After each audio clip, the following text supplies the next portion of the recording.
York, you can hear me, right? I'll be with you soon. I'm not sad. Honestly, I can't wait. It's all I think about lately. I mean, we'll be together again.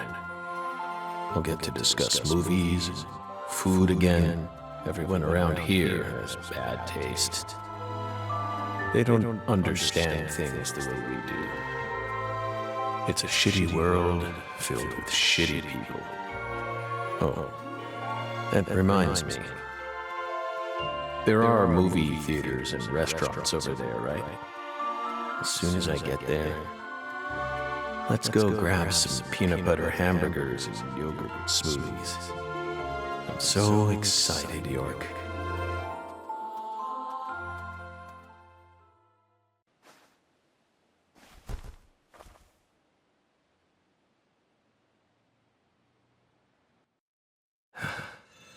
Please, York, don't rush me. You just need to wait a bit longer. I still have one job left to do. I need to finish it. I have to. Or else I'd never be able to face you. Just give me a little more time, okay?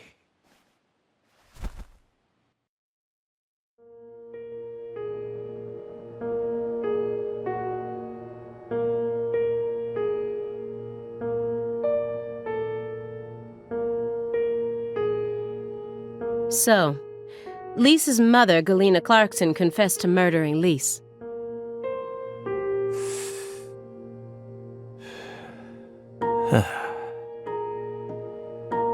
But then immediately afterwards, she went insane. So you had no choice but to detain her. What a terribly convenient story. You were the first person to find the suspect hiding at a farm on the edge of town. And you even got her to confess to the crime, right then and there. Did anyone else get a chance to hear Galena's confession? Only us. How did you even find that shack in the first place?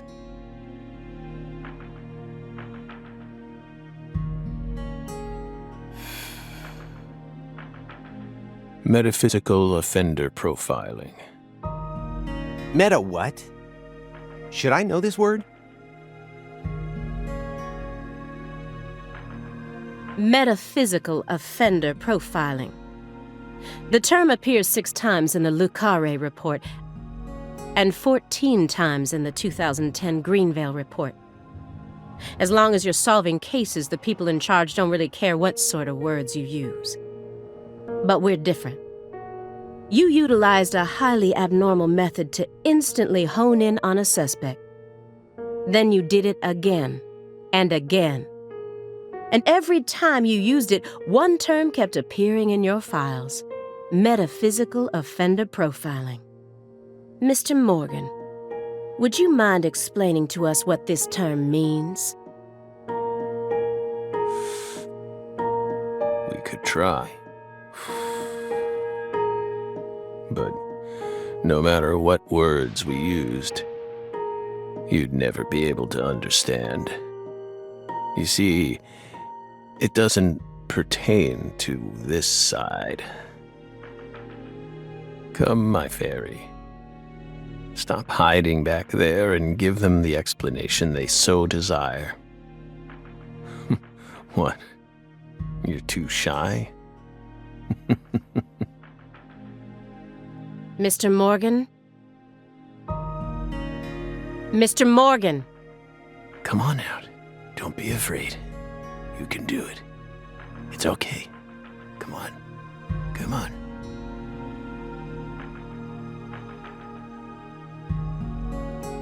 Is that all you have to say? Don't underestimate me, Morgan. I know you and the Clarksons share a deeper connection. Much deeper than how it appears on the surface. I need to shake him with something else that's directly connected to the Clarksons. I'm gonna jog his memory by force.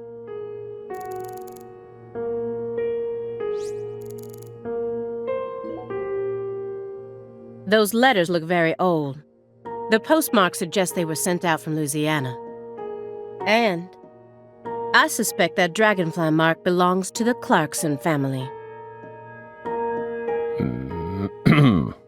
Maybe. So what if it does? A stalker has been harassing Patricia Clarkson for several years now. Did you know about this? Constant silent phone calls, unmarked letters. She also spotted a suspicious figure lurking near her mansion several times. And just last week, her employees spotted a strange figure lurking in the vicinity. The day someone else coincidentally used your alias and traveled to Louisiana. That's very intriguing. Aligned symbolism. Lise Clarkson also reported being harassed by a stalker just before she was murdered. You're aware of this, correct? Because I didn't find any mention of this in your report. No direct connection to the case. That's what we must have thought. The visionary lies to himself, the liar only to others. Which are you? That's enough for now. This all has nothing to do with the case. Besides, there's no evidence that proves those letters are from her. Isn't that right, my fairy?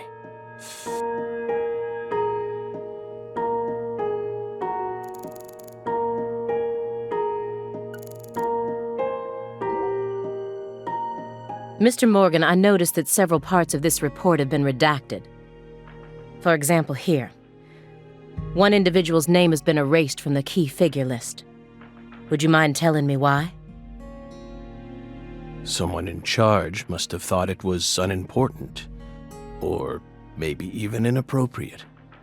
Why would they think that? How should we know? We've never understood what those people do. Well, I took the liberty of trying to restore what was taken out. Normal ink was used to blot it out, so I was able to recover part of it. Here's what it says. Sapling salesman. All the other redacted parts seem to be connected to this person, but I can't think of a single reason why this individual would need to be removed from the report. Why is he so untouchable? Oh, him. He's nothing. We were barking up the wrong tree.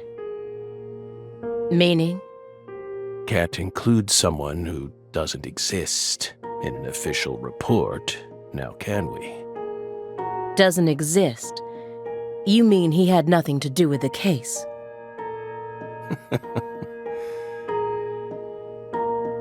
Yeah, you could say that.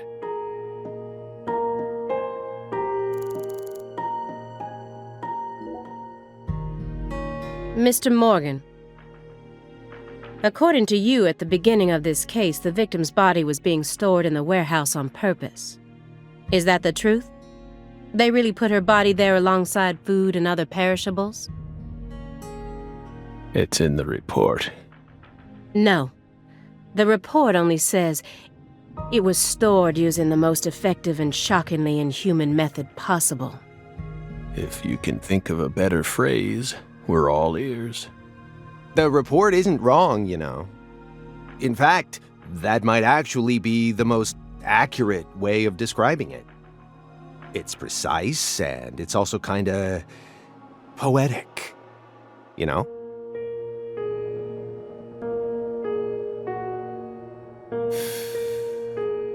Wow, Simon.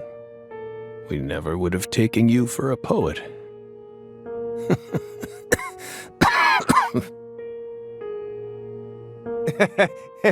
Right? You two think this is a joke? Lise Clarkson's body was discovered in that cold storage warehouse after 14 long years. If you'd only done a proper investigation, we probably would have found her much sooner. That poor girl. We still regret the fact that we never got to meet her. We're sorry. from the bottoms of our hearts. I only hope it didn't happen that way by design. Will you comfort me? Thank you, my fairy.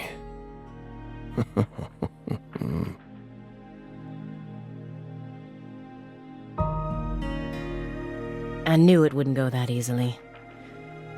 Maybe I should try asking my questions in a different way. I could use Agent Jones here.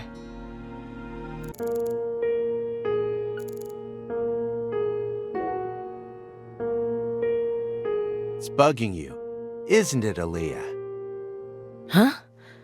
What? I get it. It's bugging me too. It's even got my heart racing a little. I mean, look at this. Nothing but DVDs. Not a single Blu-ray in sight, just pure, unadulterated DVDs. And he's got VHS tapes, too. I don't even have a VHS player in my house anymore. Whoa, look at this. Check it out. This one's got a lot of pizza in it, remember? You're not wrong, Simon. There's a very large quantity of pizza in that film. 1987, directed by Mel Brooks.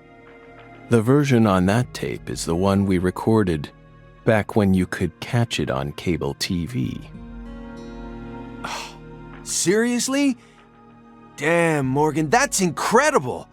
You're really living the dream, man. I hope you both haven't forgotten that this conversation is also being recorded.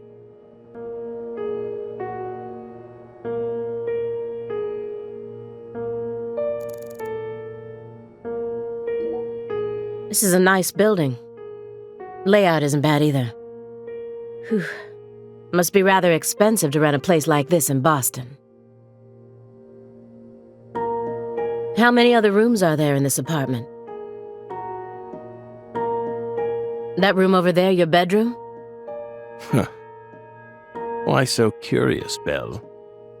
It almost sounds as if you're seeing this place for the first time. Aside from the hardware shop on the first floor, every apartment in this building has the exact same layout. We're well aware that you studied the layout of this apartment before you came to see us. There's no need to act so roundabout. Just be honest. Say it. I want to see your bedroom. Well then. Doesn't mean we'll let you see it, though.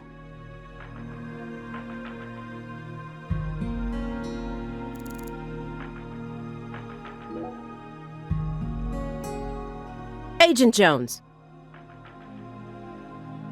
Are you paying attention? Or do you intend to waste Mr. Morgan's precious time? No, sorry. I'm just a little tired. I'm listening. Take your hand out of your pocket. Didn't they teach you any manners at Quantico? Oh, right. Guess they slipped my mind.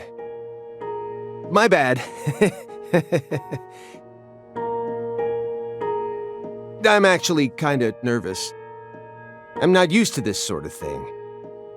Data analysis is my specialty, you know.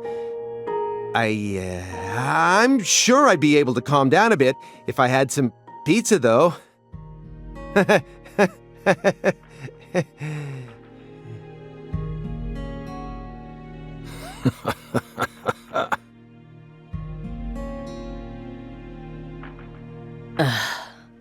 The FBI needs to do something about their lack of personnel. I'll have to ask the questions myself. But how should I start? Maybe I should look back over the files and calmly reassess the situation.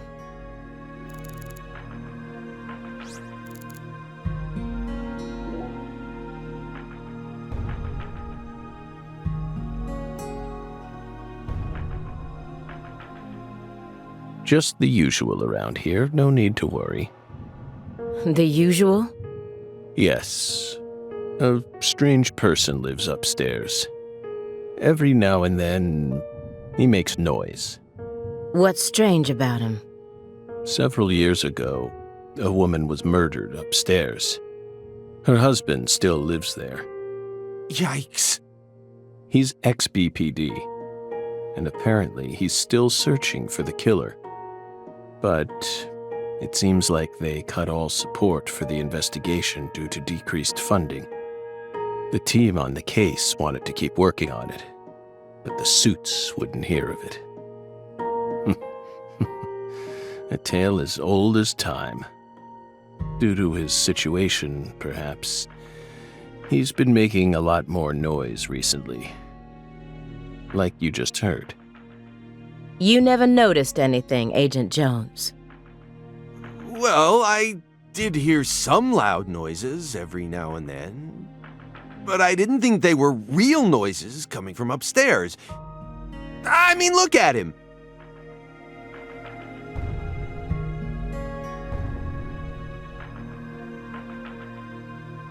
It's not like he's reacting to the noise.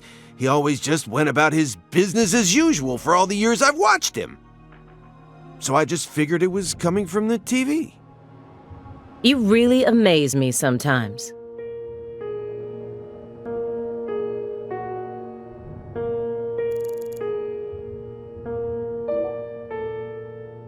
After you arrested Galena Clarkson, you had a run-in with the Clarksons. At least that's what it says in the report. What exactly happened there? Just a simple run-in, that's all. Nothing but a single phenomenon. Chasing hollow instances like that won't lead you closer to the truth. Truth doesn't work like that. A hollow phenomenon, which resulted in a mountain of corpses.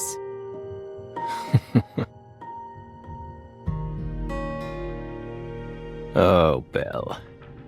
We think we finally understand what you're trying to say. But don't be so voracious.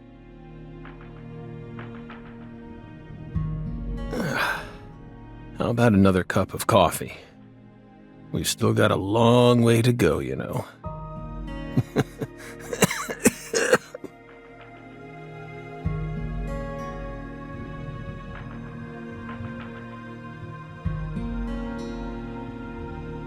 Yes, it's coarsely ground, so there should only be 4 teaspoons per cup.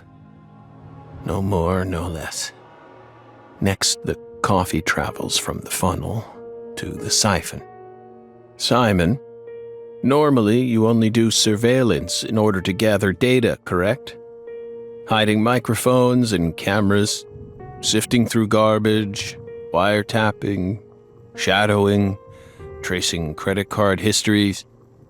You'll do whatever it takes to gather data in order to prevent crimes. That's how the FBI works. Well, yeah, you're right. No reason in hiding it now, I guess. Why do you ask? Our Southern Belle has adopted a very peculiar MO. It's almost like she has a special power, just like us.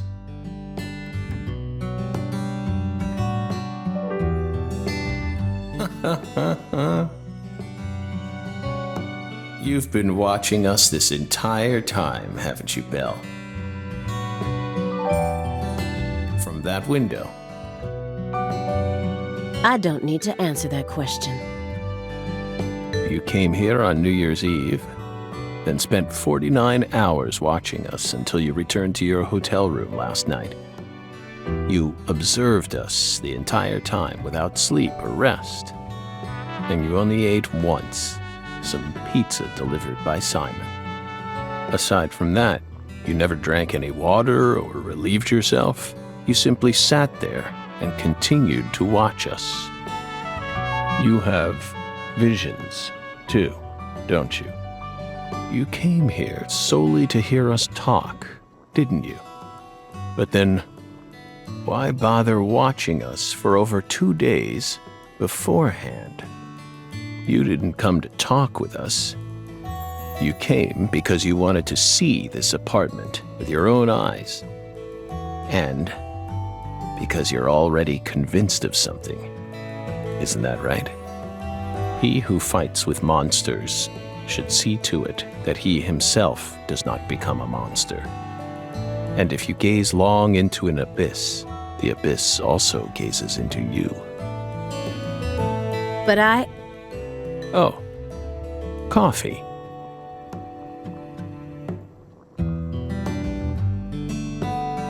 Thank you, my fairy. If you hadn't been paying attention, this coffee would have all gone to waste.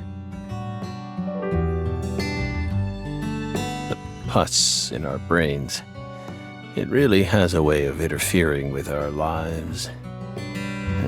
Didn't remember. She came along.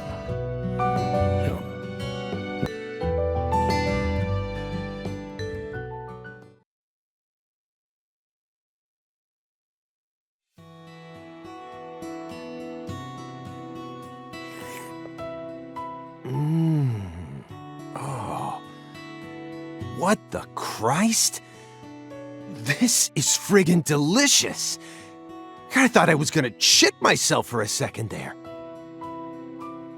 Come on, Aaliyah, take a sip. Trust me. I'm not exaggerating here.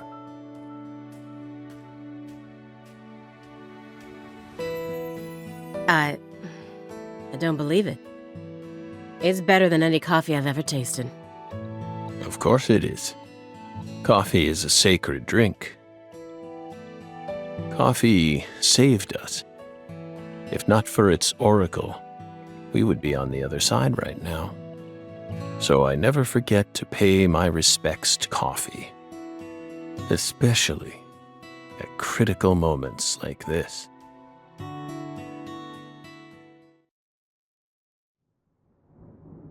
Big black cumulonimbus clouds are in the sky. And that sound. Thunder snow is coming.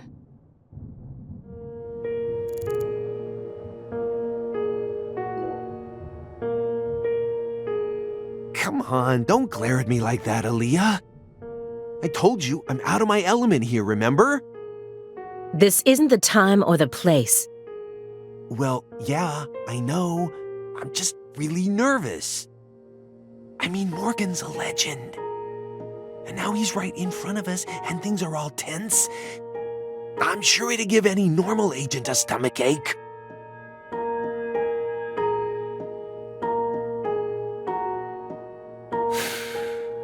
Incidentally, Simon, why did you decide to stop working out in the field? Don't ask. It's a long story. I don't mind. We have lots of time, don't we? I could even make you another cup of coffee, if you like.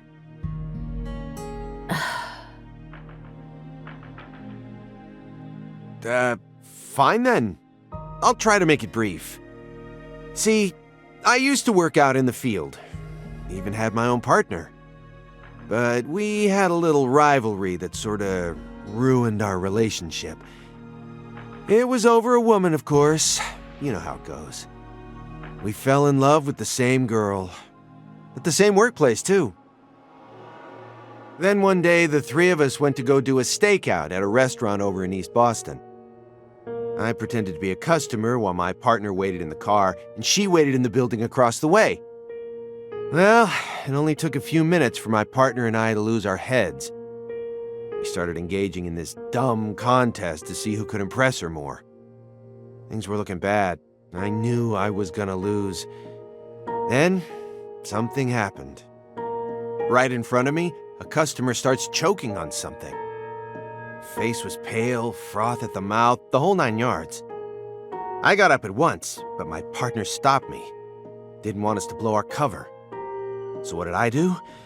I ignored him, helped the guy anyway. I couldn't stand by and watch that. I couldn't help myself. Next thing I knew, I was a hero.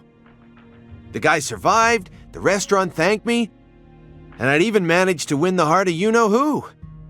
It felt pretty good, you know, one-upping my partner right in front of his very eyes. But that was the beginning of the end.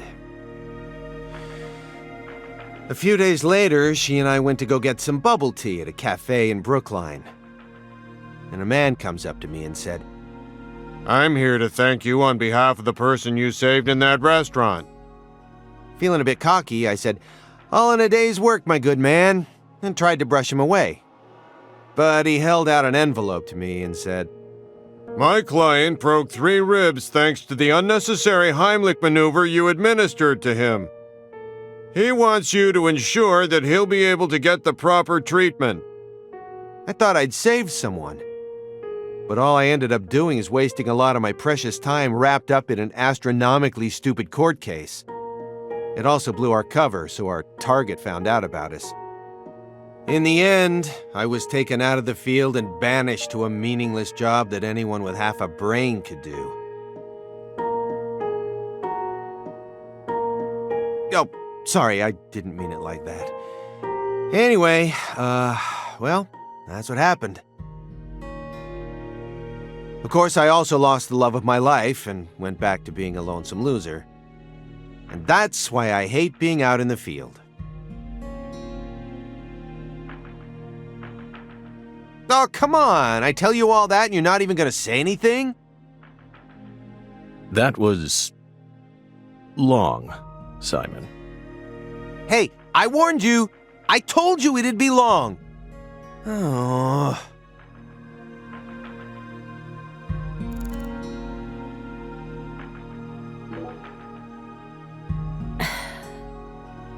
Agent Jones, I'm sorry for not responding to your story. It was just so bizarre. I wasn't sure what to say. Sorry that the greatest trauma of my life ended up being too bizarre for you. Well, what do you expect? All you ever talk about is pizza or hitting on women? Honestly, it offended me. I felt like I was listening to a teenage boy tell some misogynistic conquest story. Whoa, Aaliyah, hold on a minute here. Despite how I may seem to you, I am actually pretty popular with the ladies.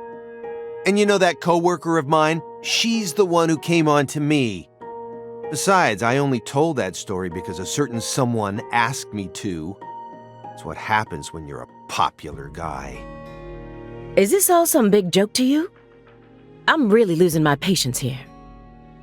You simply have yet to awaken to my masculine charm. Maybe you should try getting some more experience under your belt. Agent Jones, are you trying to get me to sue you for sexual harassment? He's digging his own grave, isn't he, my fairy? Aw, come on, Morgan, not you too. I'm sure a guy like you can tell why women might find me attractive. What's that supposed to mean? I just mean, you know, imagine it for a minute. A woman who you wouldn't necessarily call beautiful, yet still possesses some unique charm. You see women every now and then who you wouldn't mind spending a night or two with, right?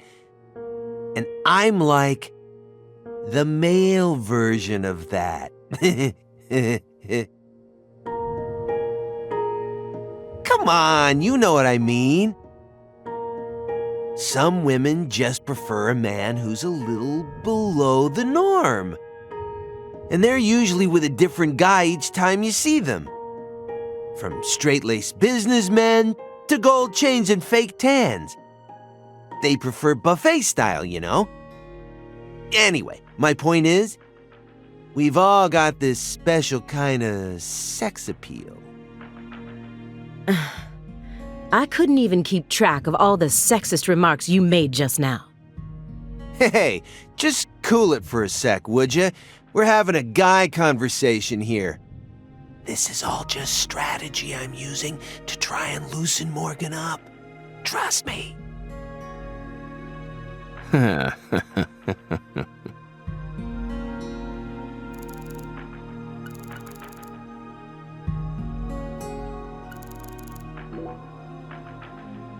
Why would an agent as skilled as you close the Lise Clarkson case without locating her body? Good question. Maybe we just weren't as skilled as you think back then. Isn't that right, my fairy?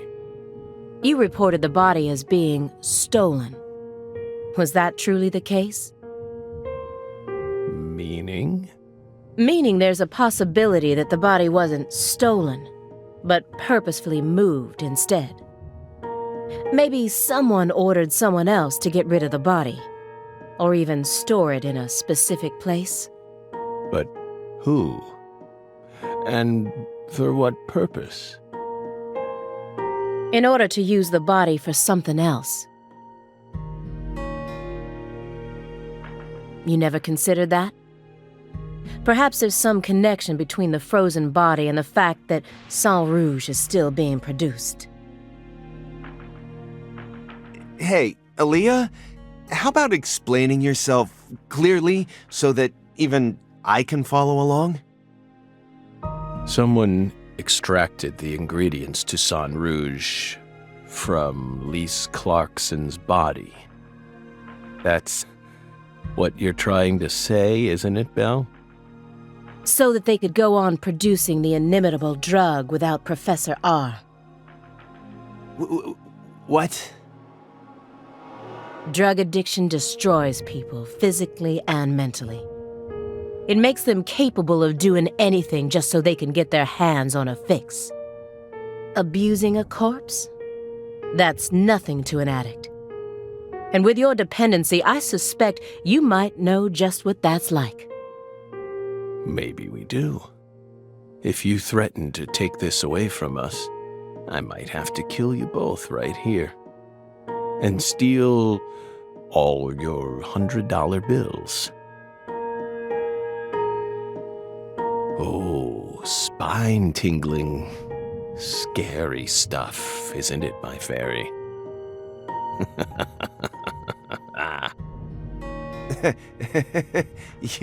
You sure got a twisted sense of humor there, Morgan.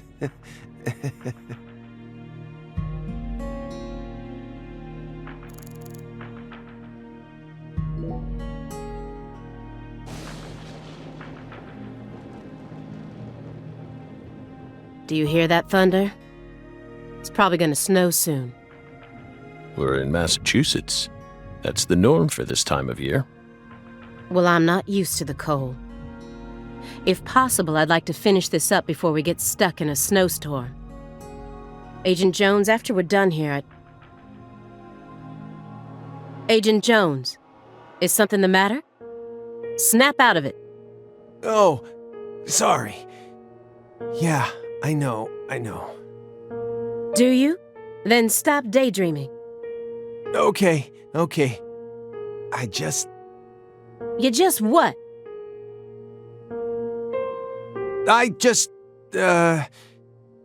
My stomach's been letting some thunder loose, too. Thunder? That coffee was just so good, It what? We don't have all day here. The coffee was just so good, it summoned forth a massive tsunami from within me. Excuse me? What is wrong with you? Now is really not the time for this. Right door at the end of the hallway. Thanks, pal. Hold on. You can make it. We can do this. It's not very far.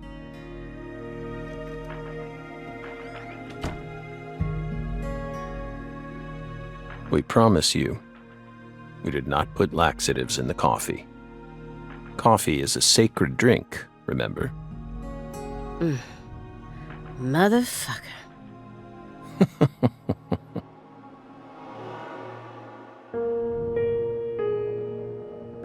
There's no doubt that the report omitted information linking Morgan to the Clarksons. I need to get him to confess. Oh, yeah. That reminds me. There's a secret weapon in Agent Jones's briefcase.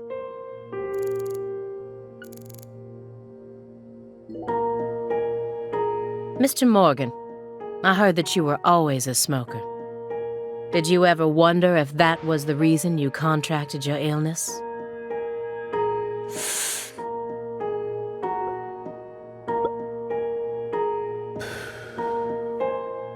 What does that have to do with this case? Nothing. I'm just personally curious about it. Sometimes, people die in car accidents, regardless of how well they take care of their health. Other times, they slip on their bathroom floors and crack open their heads. Isn't that right, my fairy? I'm not concerned with statistics. I'm just curious about you, right here, right now. We switched over from nicotine to this. It's less addictive. That's one step in the right direction, isn't it? Perhaps, if we're talking about withdrawal symptoms or physical dependencies. But it still seems like you're smoking too much at once. Honestly, it looks to me like you have a mental dependency. Maybe. But so what if we do? Surely you know about gateway drugs, yes? When a person starts to use one drug, it becomes much easier for them to branch out and try other drugs as well. The first drug acts as the gateway that leads them to stronger substances. Oh. Are you trying to say that's going to happen to us? No. I'm simply saying there's a possibility.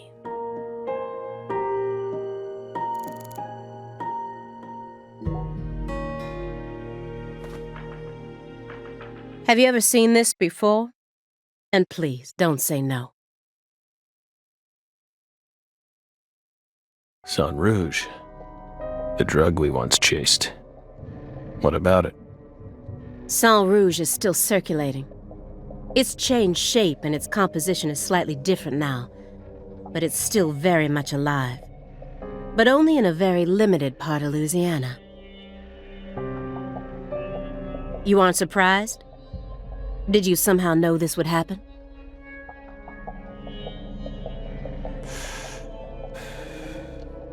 Copies of another drug being circulated isn't exactly a rare case.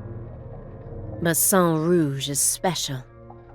The inimitable Enigma powder, the origin. It has many names, and no one was ever able to copy it. We've also been trying to figure out what it's made from ever since it appeared. But it's impossible to analyze. After all, it appears to be made from common ingredients that can be found anywhere. But if you try to use those ingredients, all you'll end up with is a mundane hallucinogen like DMT. If you're lucky. No. Sang Rouge requires a special recipe. The original recipe, which someone's been guarding this entire time.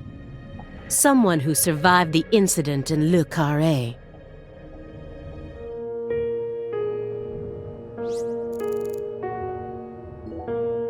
Immediately after they found Lisa's body, I went to go see Patricia. In order to interrogate her, of course. So you told us. But I was unable to meet with her. She refused to speak with you, didn't she? That's so like her. No, she didn't get the chance to. You see, she's gone missing. What? To put it more accurately, no one's seen her since the afternoon of the 28th. According to her employees, she shut herself up in her room for several months before she disappeared. But since that sort of thing happened often, they didn't think anything of it. On the morning of New Year's Eve, they noticed her window was open, and when they went up to check on her, she was gone. But no one knows how long her window had been open for. This is just my hypothesis, but on December 28th, a strange man visited Le Carré and was spotted near her mansion. That man must have found some way to lure Patricia into his car, the '89 Cadillac that he bought used. Then, the two of them drove north to Trenton, where they boarded a train to Boston. They would have arrived here around midnight on the 29th, or perhaps early morning on the 30th. I believe this man is the same Billy Bishop whose name was previously recorded by the airline. So, what do you think of my guess? I'd love to hear your opinion as a former FBI special agent. Now we get it. We aren't persons of interest. We're the suspects. But what about our alibi? What alibi? I've had enough of your bullshit. You expect me to believe you haven't taken a single step out of this room? That Agent Jones is your witness? Surveillance cameras can easily be tampered with, especially by someone like you, who knows all about how the FBI works. You're possessed by death. Go and take a look at your own face in the mirror. You look like the Grim Reaper. After you visited both Le Carré and Greenvale, you left a mountain of corpses in your wake. You can make all the excuses you want. I'm immune to them. Right here, right now, I want to know everything. You tell me the truth. Yes! You're good, Belle. Damn good. You're brimming with potential. Don't you think she's the perfect partner for our last dance? What do you say, my fairy? Don't you agree? She's good. So good. What do you want to know? We've got nothing to hide. Go on. Question us. This is how it's got to be. Doesn't this remind you of something? You know what I mean, my fairy.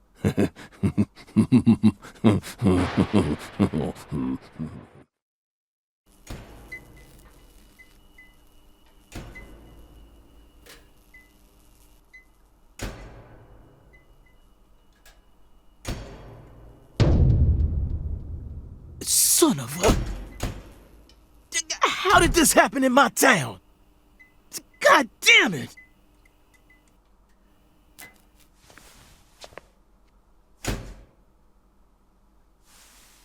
The head and limbs were severed and lined up, according to the lines that were drawn with her blood. Just like migratory birds flying systematically across the sky. Hey, Zach, what do you think this means? They're severed roots. Severed roots? This is the way the Clarksons kill someone when they want to cut 'em off from the family. And how do you know about this? Everyone in town knows about it. They're just too scared to talk. What does the V stand for, then? Beats me. What, you think I know everything now? Vilitatio. It means quarrel in Latin. That's what the V stands for. Latin. Intriguing, isn't it, Zach? There are no defense wounds on the corpse. In other words, Galena showed no signs of resistance when she was amputated.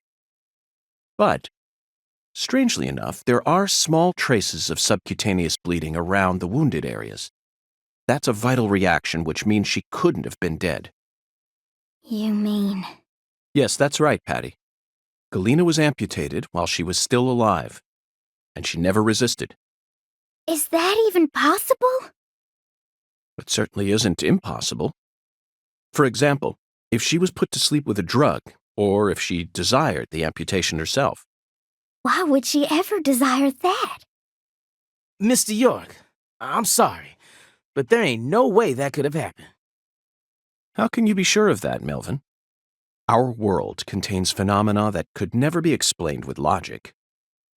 This is especially true for phenomena in which humans are involved. Do you really think all the facets of love and hate can be explained with logic? Well, no, I don't reckon I do. Yeah, might be too early to rule out those possibilities, just like you say. Zach, now we truly know just how deeply the Clarksons are involved with this. Patty, how long does it take to reach the Clarkson estate? Just a short drive. You just gotta head west along the Mississippi. You can't miss it. Got it. Thank you, Patty. By the way, Melvin, no matter how accelerated Patty may be, Don't you think she's still a bit too young to see something like this? For the record, I have no intent to instruct others on how to raise their children, but... Holy moly, you're right! Patricia, CLG! Come on, sweetie. Kids shouldn't have to see stuff like this. Daddy, it's too late now.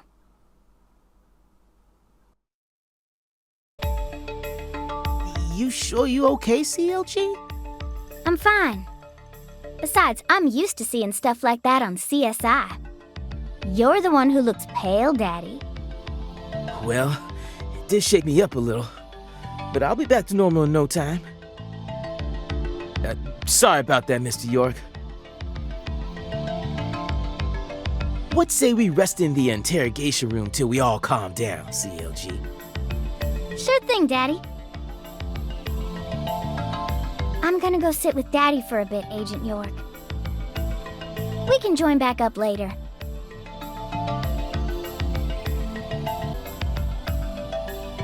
Galena killed her daughter, so her family cut ties with her. Do you really think that's what happened here, Zach? If this is truly the ritual that the Clarksons used to cut ties with someone, why would they go out of their way to do it here, in a holding cell? They could have easily done it after we released her. And judging from how Danny Clarkson was acting, I think it's clear that he really loved Galena. How could he accept this grotesque butchering, even if it was for the sake of the family? There's no point in ruminating on this. We should get back to the investigation. As long as we keep moving, the answer will inevitably fling itself straight at us.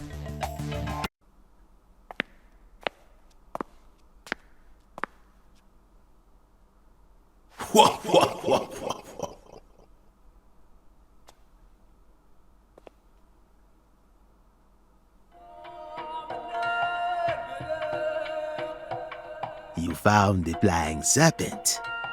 But now, the flying serpent will come to find you. Yeah, that sounds right. And it looks like this flying serpent is a venomous one. Some become feasts, while others are eaten alive. Which fate would you prefer? Both sound marvelous, but let me check with Zach. A fine answer.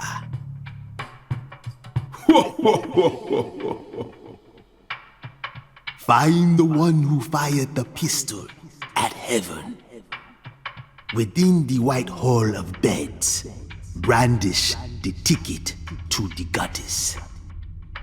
And once again, you will see the other world. Do you comprehend the oracle? Zach, it looks like he's hell-bent on leading us back into that other world. Follow the oracle. Oh, I will, Hoongan. There are only two types of things in our world. Things that should be resisted and things that should be accepted. And I believe this oracle is something to accept.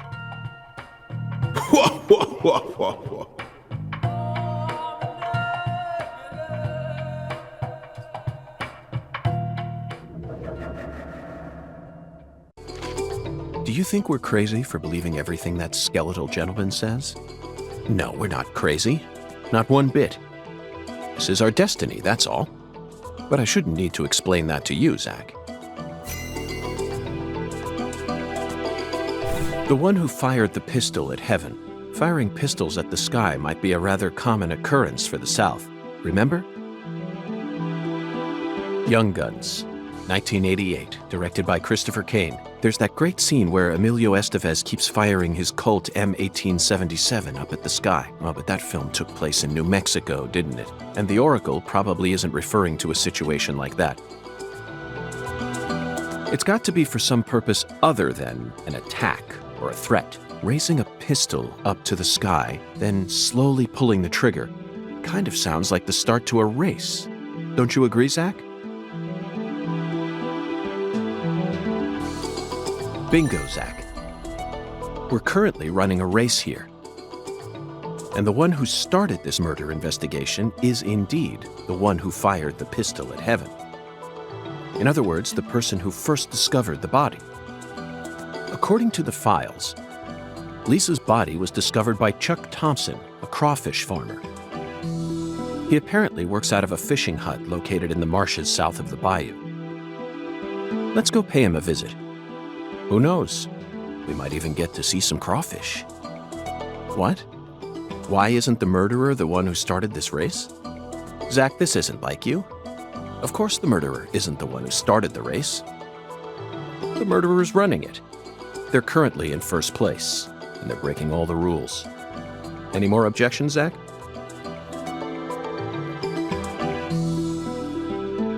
Within the White Hall of Beds.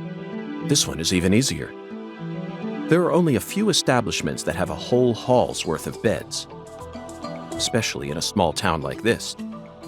I'm sure you've already got a pretty good idea about what the answer is, Zach. Beds all lined up. Only an amateur would hear that and think it must be referring to a brothel. I mean, come on, who would ever use White Hall as a symbol for a bordello? No, a white house refers to the same place no matter what country you're in. Disinfectant, jars of medicine, and white smocks. That's right. It's a place where people dress in all white, and this town doesn't have any labs in it, which means there can only be one answer.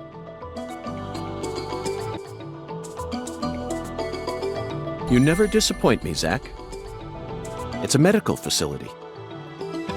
They invite their patients into rooms full of beds where they're tended to by doctors and nurses clad in white. It's definitely a white hall where people are invited into beds. You always manage to impress me with your intuition. I'm really counting on you here, Zach, and I know I'll always be able to.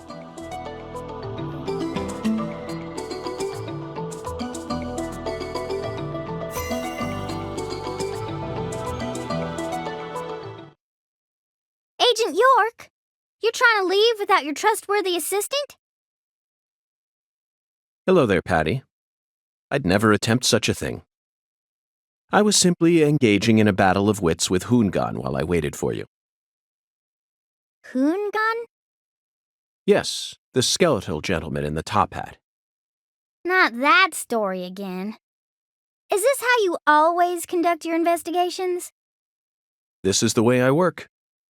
I bet you can't find a single partner, not even in the entire FBI. That's not true. I always work together with Zach. Oh, right. Zach. Don't worry. I'll be your partner while you're here in our town. Now, let's go investigate.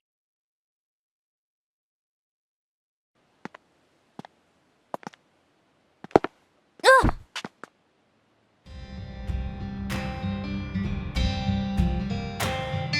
How's your mama?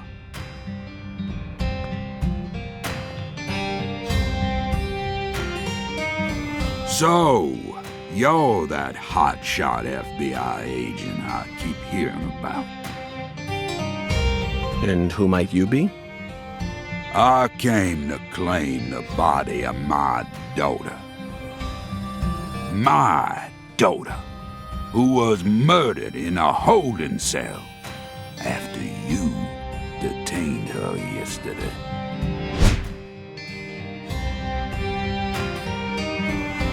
Zach, I wasn't expecting to run into the final boss this early. You must be the head of the Clarkson family, P.J. Clarkson. And you've come to claim the body of Galena Clarkson, whose dismembered corpse was found early this morning. Is that correct? Where did you learn that Galena had been murdered? Zach and I just learned of the news ourselves. This is Lou Corey. And I am P.J. Clarkson. There ain't a single thing I don't know about this town. I see. So then you must also know about the severed roots ritual. I have a question for you, Philip. We suspect that Galena was murdered by someone from the Clarkson family. Have you given that possibility any consideration? Listen up, you FBI piece of shit. You better watch your manners around my pa. Shut up, Yes. Daniel. But, sir... My bad, sir. I'll have you know I once had 3 children. But I must not have raised them very well, because my son and my eldest daughter both ran away and never came back to me. The only one who stayed by my side was my second daughter, Galena. Then she done married Daniel here into the family and presented me with both an heir and a granddaughter. Seemed for a while as if things were finally starting to calm down. But then, someone corrupted both Galena and Lise. And I lost everything. Well, aside from my shit-heel son-in-law, that is. You understand me, FBI? Galena's death is nothing but a loss for the Clarkson family.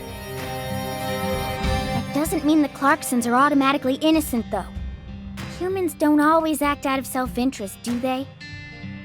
That mouth. You're starting to sound more and more like your mother.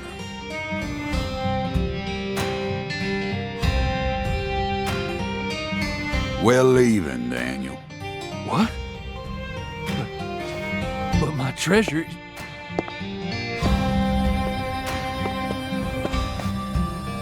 Now, whether you end up being an angel or a demon, I reckon you're the man I've been waiting for all this time. Once you finish that autopsy and we're clear to take her home, I want you to give me a call. They're phenomenal, Patty. So perfectly rural. Ominous statements, foul-mouthed insults. This town possesses a complicated system of communication that you just can't find in the city. Work-centric emails are so cold and lifeless. This is what true human connections feel like. Connections as visceral as blood itself. So, Agent York, what's next on your agenda? The last boss may have gotten the jump on us, Patty, but I didn't let him shake my resolve. I intend to obey the skeletal gentleman's oracles, and that's that. First, we should head to either the home of the person who discovered Lisa's body or to the town's medical facility. Well, Zach, what do you think?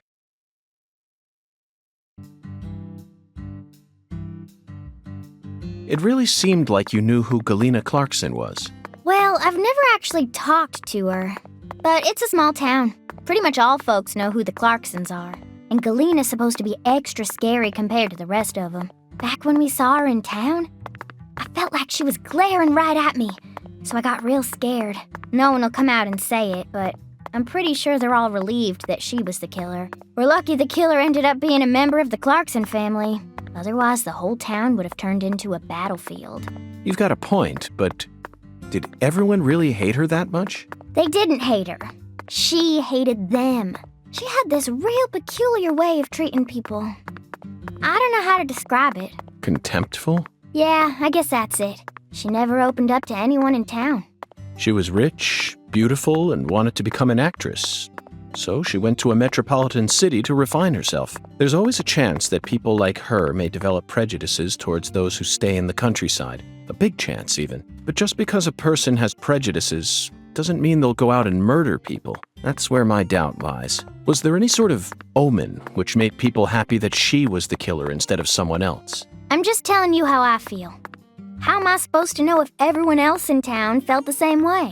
I never thought she'd actually go and kill her own daughter, though. There it is, Zach. It appears that her attempt to kill me wasn't simply a case of being in the wrong place at the wrong time. Maybe she was sad. Sad, perhaps. Instead of returning as a star, she was forced to come home after her dreams were crushed. That certainly sounds like a sad story, doesn't it, Zach? No, Agent York, not that kind of sad. The kind of sadness that keeps folks away, hidden behind her attitude. Is there a word for that? Maybe it ain't in her attitude or her words, but the way she appears. Yeah, it's in her eyes. They remind me of someone. Who? PJ Clarkson? No, someone else. I can't remember. That's okay, Patty. Just let me know if you happen to recall it later. Until then, Zach and I will help you think.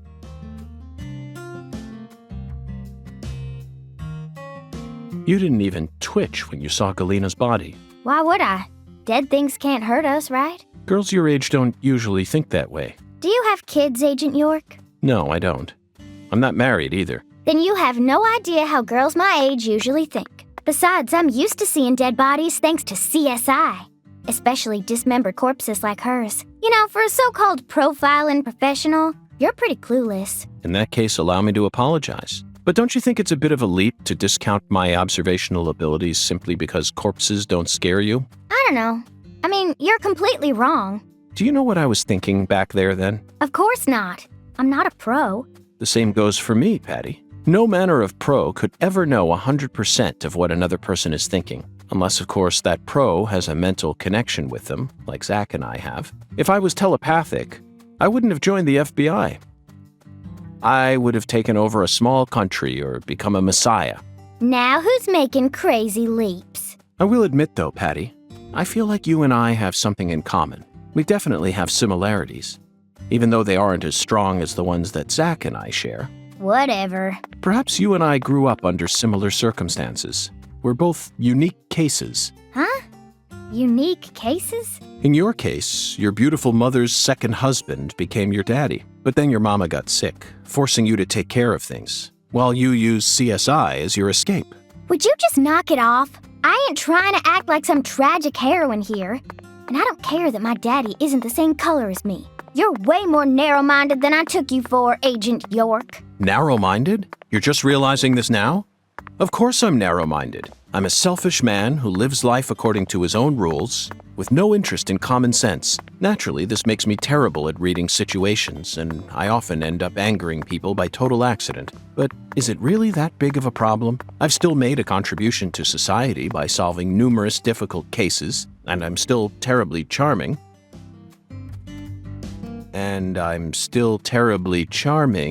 You and I have absolutely nothing in common.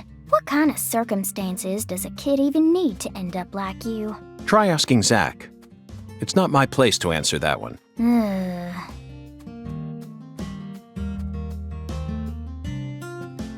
What else have you seen on that sci-fi movie channel? Agent York, why are you asking me that? Discussing movies is one of the most basic forms of communication in our country. What time period do you live in? It's always been that way in every era. In this country, all dialogues always begin from films. Ugh. Says who? You're making me sick. Sick? Yeah, I feel like I'm gonna puke. I know just what you need to do, Patty. What? Tell me what other movies you've seen on that sci-fi channel. Ugh. You're so annoying. Fine. I saw this one movie where a pretty lady and an old guy fight, and they were both robots. Ah, Terminator 3, Rise of the Machines. 2003, directed by Jonathan Mostow. I knew you were an Arnold S. fan. Oh, you said it again. Oh, whatever. I'm not a fan of his or anything, okay? He just happened to be in it. So, what did you think? I knew of the name Terminator, but it was my first time seeing one of those movies. What? You've never seen Terminator? Well, the first two came out before I was even born. I know, but come on. It's Terminator. Boys probably like it, but I'm sure most girls don't give two craps about it. Oh, but I know it was directed by the same person who did Titanic. Titanic? Oh, you mean Raise the Titanic. 1980, directed by Jerry Jameson. But he didn't direct Terminator. He's famous for Airport 77 and The Deadly Tower. You probably know this already, but The Deadly Tower was based on the 1966 Texas Tower Sniper incident. I learned about it at the FBI Academy in Quantico. In the film, Kurt Russell plays Charles Joseph Whitman, the assailant. He really brought the character to life with an awe-inspiring performance. What's wrong, Patty? I'm just trying to talk about Terminator 3, that movie you saw, but you're not paying any attention. So be it. If you're not in the mood to talk, then let's return to the investigation. It's a shame, though. We really wanted to hear more about the films you saw, didn't we, Zach?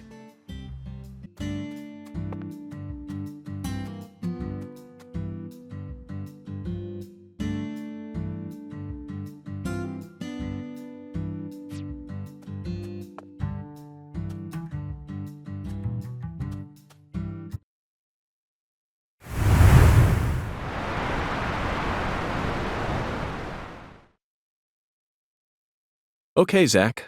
It's time to put our skills to the test.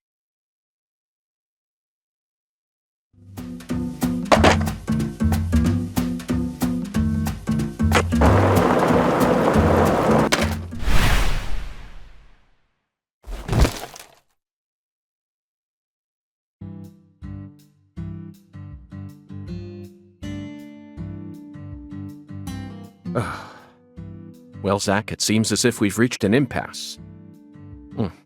I'm afraid we won't be able to proceed any further like this. Lucari Tiger to DC Eagle? Is everything alright? Hello, Melvin. Sadly, my darling just gave out on me. Your darling? You mean...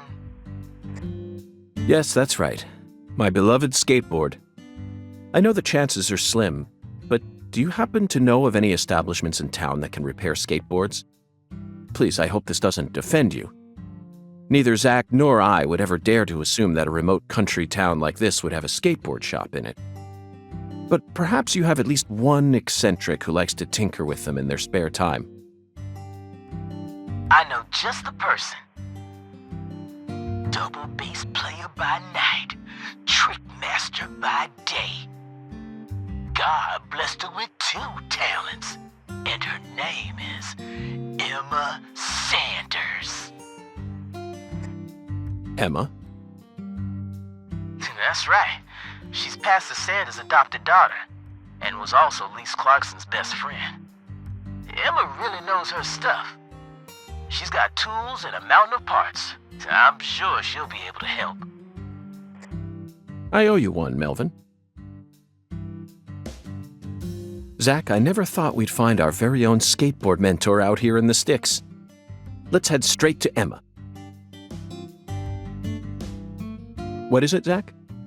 Why didn't I just ask the sheriff to tow away the old cars? But isn't it obvious? I want to overcome this obstacle using my own strength.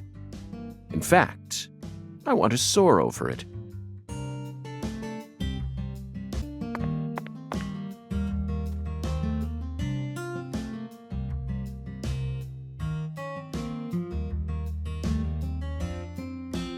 Hey, Agent York. I feel like someone's in there. Let's go and see.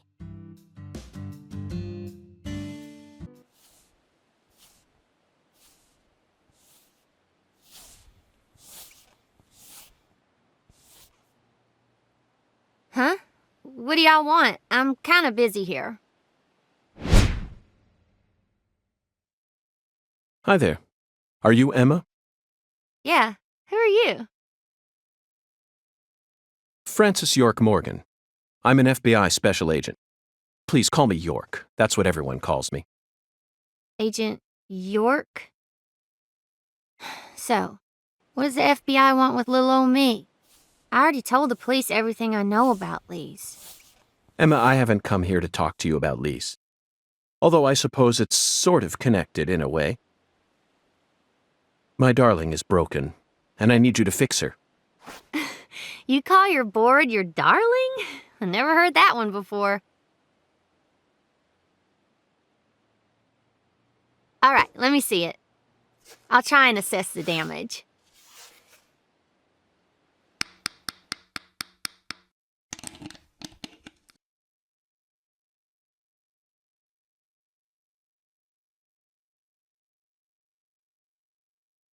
I replaced all your trucks, wheels, and gave you some brand new deck tape.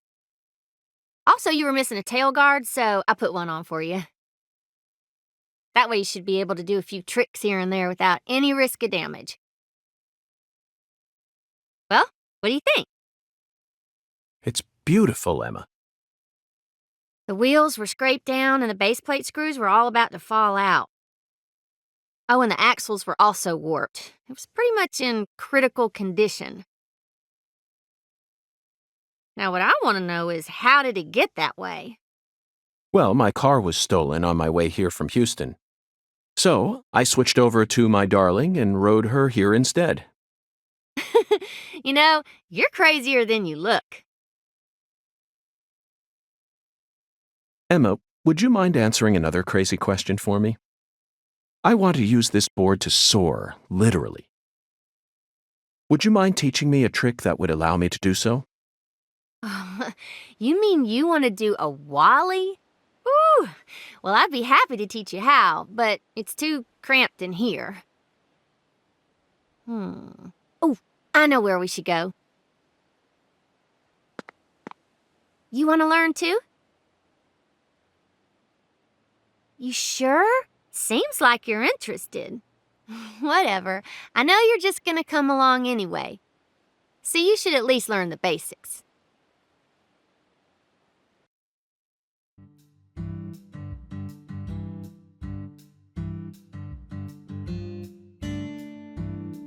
Okay, Agent York. Now we should have enough room to practice. I'll show you how it's done first, then you just practice till you learn how to do it, okay?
That was perfect! Yeah. Thank you, Emma. I only learned that new trick thanks to your guidance. Now I'm sure that Zach and I will be able to reach our destination without any trouble at all. Thank you for assisting in the investigation. Glad to be of service. If your board breaks again, or you feel like customizing it a bit more, just stop on by my workshop. I'm pretty much always there during the day. I'm also taking some time off school because of what happened with Lise. Skating and playing music are the only things that help me escape the pain of losing her.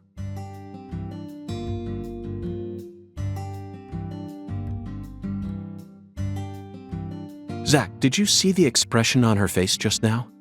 She works hard to act cheerful, but she's yet another person who was hurt by the tragedy.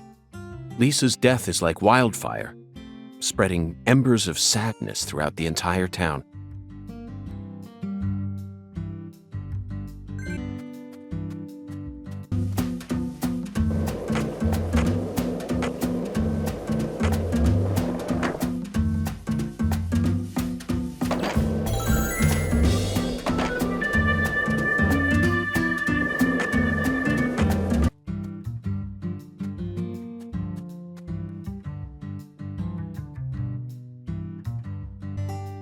Hey, Agent York, are you sure you really want to talk to this guy?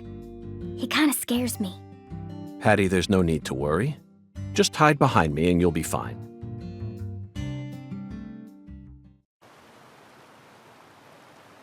Chuck Thompson, you were the first person to find Lisa's body, correct? I'm FBI Special Agent Francis York Morgan. Please, call me York. That's what everyone calls me. Agent York. Seems like he ain't in the mood for talking.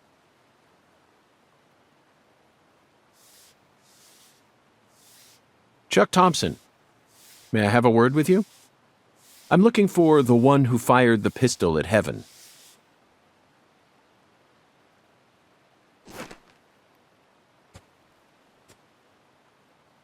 You trying to say I gotta aim up to shoot 'cause of my height?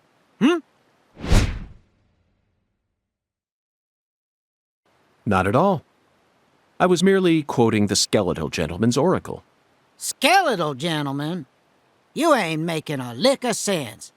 What do you all want anyway? What do y'all come here to waste my precious time for? I'm currently running a race around town thanks to you, who fired the starting shot. The murderer and I are competing to see who can cross the finish line first. Unfortunately, the murderer got a generous head start on me. If he gets away from me, I'll lose. But if I can catch up to him, then I'm sure I'll win.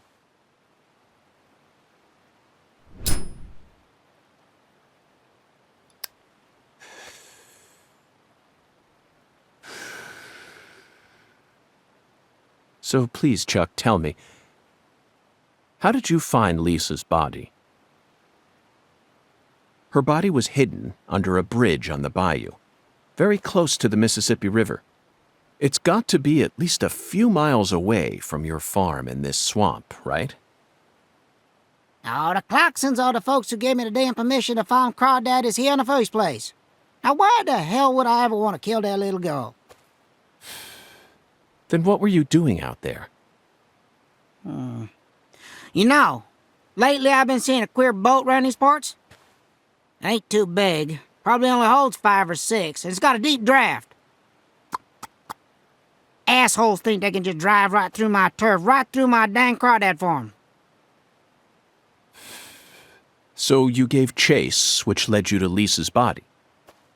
Yeah, that's right. Fucking poachers. Where did the poachers go? Oh, hell if I know. Fog was thick that day, thicker than usual. So I lose sight of them. The next thing I know, I'm under that goddamn bridge. Then I felt a chill run up my spine. And I knew.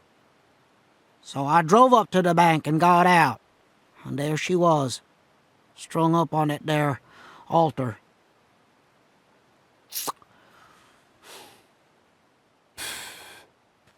Did you know Lise personally? Yeah, I knew her a little. She never showed me no disrespect, unlike the rest of those damn Clarksons. They so rotten I can smell it from here, same as the shit at the bottom of this here swamp. Heavy, heavy. Yeah. There was a little better when their boy Lenny was still around. Lenny?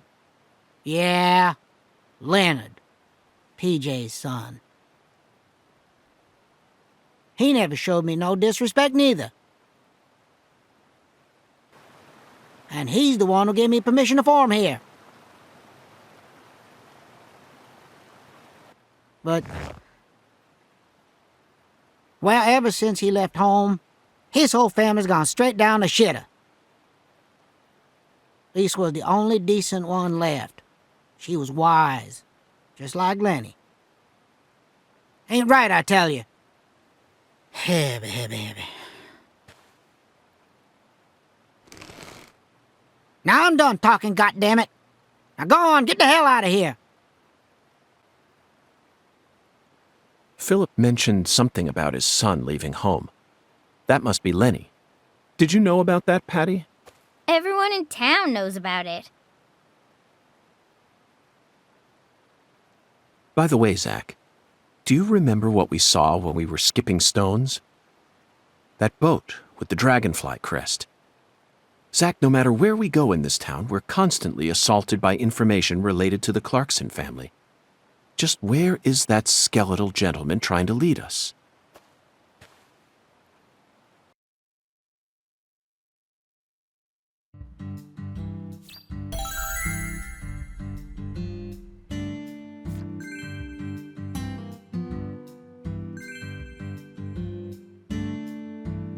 We successfully found the one who fired the pistol at Heaven. Now we need to visit the White Hall of Beds.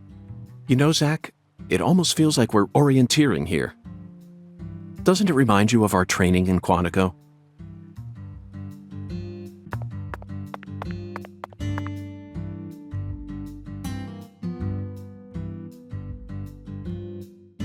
Hey, Agent York. Just so you know, dealing with Pastor Sanders is gonna be a big pain in the butt. A big pain in the butt? That's what I said. But I guess you have no choice but to obey your oracle, huh?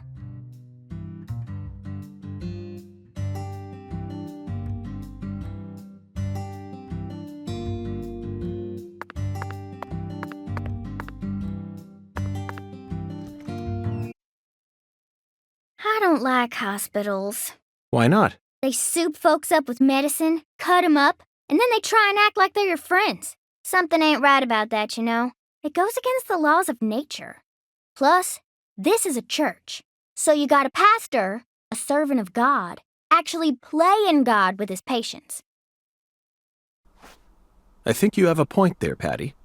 These days we can neither determine death nor reproduce without the help of modern medicine. Yeah, our world's become quite an unnatural one. Oh, excuse me. This is Lucare. You need to watch where you're going, or someone might end up tripping you.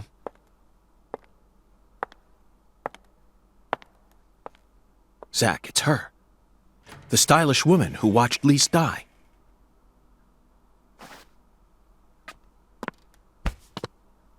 I've been waiting for you, lost lamb.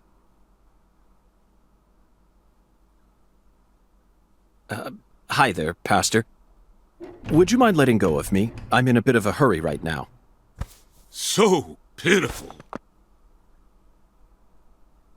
The Lord hungers.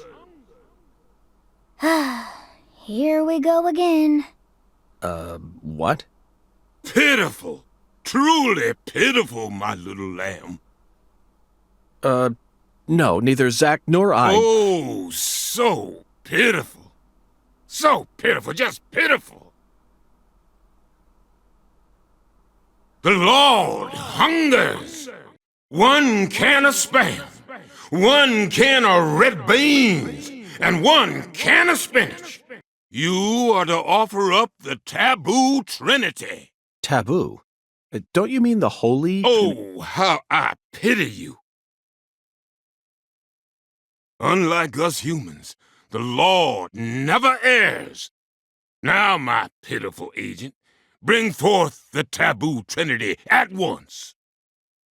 For it is the will of the Lord our God. See? I told you this was gonna be a pain in the butt. But Zach and I need to go after that stylish woman.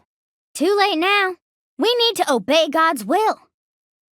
The Lord hungers! Come on, hurry it up. We need to go. Well, Zach, I don't know what to say. First an oracle, and now an order from God? Maybe this is the trial that will yield the ticket to the goddess. Either way, it looks like we have no choice but to gather the taboo trinity. I guess it just goes to show that small towns are always filled with the bizarre and unpredictable.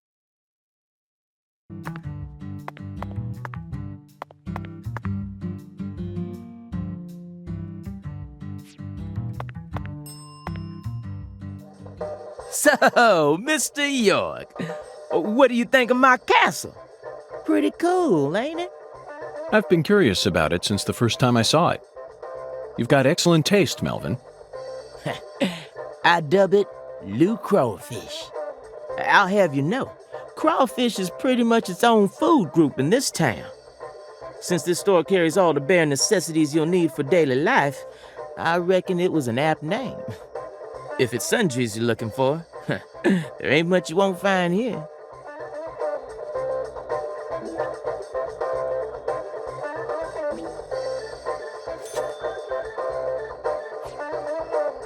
Mr. York. Spam, huh? You a potted meat kind of guy? No, Melvin. I've simply gotten myself tangled up in a little mess. Oh, I get it. Mr. York. The Lord hungers, right? Yes, apparently the Lord is starving, and I'm a lamb with no sense of direction. Alexis, could I have some red beans and rice? Oh, my Lord. Sorry, honey, but no can do. We only serve red beans and rice on Mondays. That's a meal you eat when you're busy, like folks usually are on Monday. It's been a tradition here in Louisiana for as long as I can remember. Wait, honey, don't tell me. You're the type who does your laundry every day? Oh. Tradition, Zach. This is it. The Deep South. Louisiana. We need to obey tradition here and come back on Monday.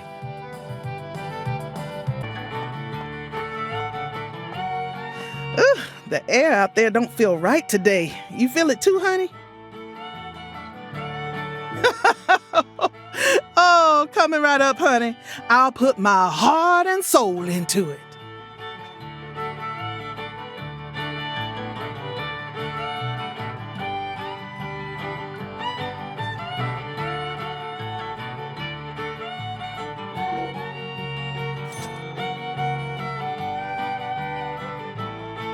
Alexis, would you mind keeping the red beans in the can?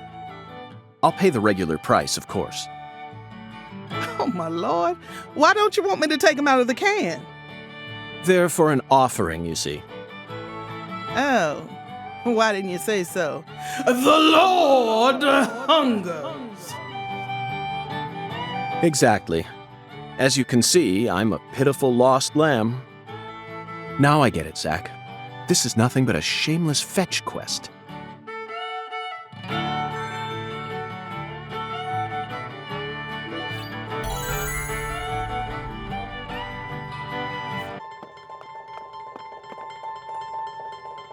Do you carry any canned goods here?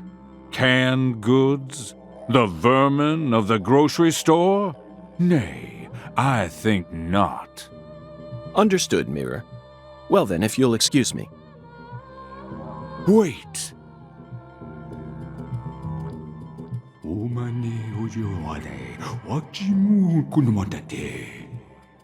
Yes, I can see it. I can see the canned good thou seeketh. How intriguing. Well then, where is the canned good I seek?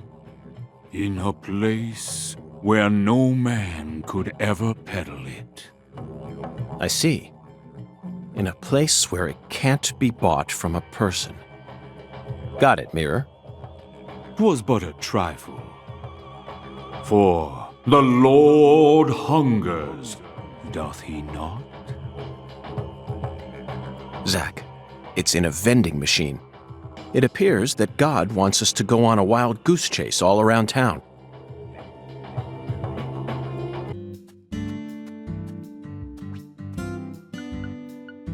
This vending machine does not carry what God seeks. Let's move on, Zach.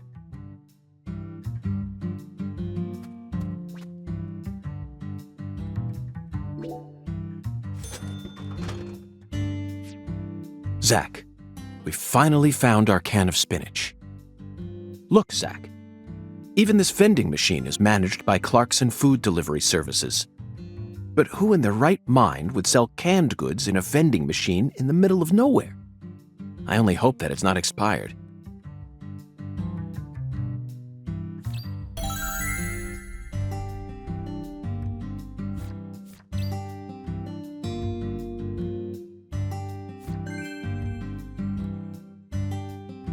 Zach, we finally managed to assemble the taboo trinity. And it was certainly no small task.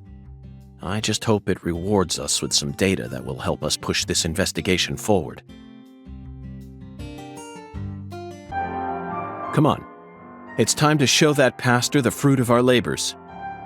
You don't know what you're getting yourself into. Okay, Pastor. I've brought you your taboo trinity. I'd like to exchange it for a ticket to the goddess. Oh, how I pity you. You see, my dear lost lamb, our Lord still hungers. One anaconda skin, one squirrel tail, and one pressed white guara. This is what you must bring next. Are you kidding me? How pitiful. Our Lord never speaks in jest. I told you this was gonna be a pain in the butt. Come on, we need to get going. It looks like we'll need to work harder to get God's attention, Zach. Part of me just wants to say to hell with it and go have a smoke. You know, Patty, I just remembered something. When we met Philip in the sheriff's office, he mentioned your mother. What sort of history does Melvin have with the Clarksons? What do you mean? The Clarksons know everyone in town, and everyone in town knows the Clarksons. This is Lucare. That's all there is to it.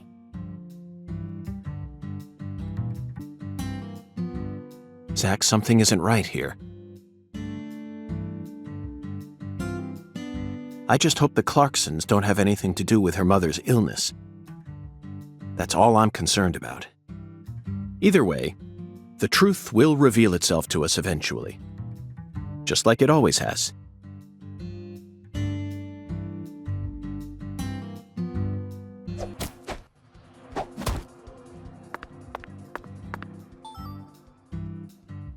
There's our squirrel tail.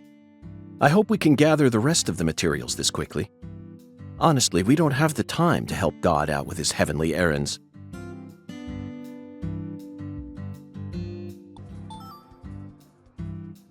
Certain countries consider squirrel tails to be wards against demonic powers. Apparently, the tails quiver whenever evil draws near. So when people go out on journeys, they always carry squirrel tails with them. The fresher the tail, the higher its price.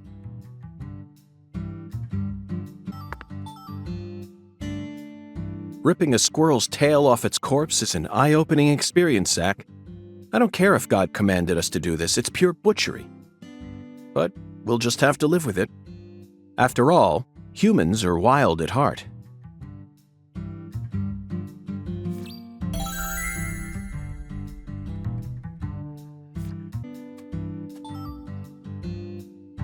Found it, Zach. An anaconda skin. And freshly shed from the looks of it. Now let's get a move on before we run into its former owner. What do you think God wants with something like this anyway? Hey Zach, remember this movie? 1997, directed by Luis Loza. Anaconda. The movie where the famous John Voight goes crazy with a rifle. Jennifer Lopez, Eric Stoltz. Even Owen Wilson and Ice Cube were in it. Is that an all-star cast or what? The scene in the beginning where Danny Trejo climbs up a ladder with a pistol in one hand is a must-see. It stole my heart within the first 5 minutes. Okay, back to the real world. We're on an important mission right now, aren't we? About 3 years ago, I met a man who had a pair of anaconda skin shoes. He said they were a trophy from a snake he hunted and skinned all by himself. Could you kill something and then wear its skin? I couldn't. No thanks. I fail to see any difference between that and a crazed murderer who carries pieces of his victims home with him.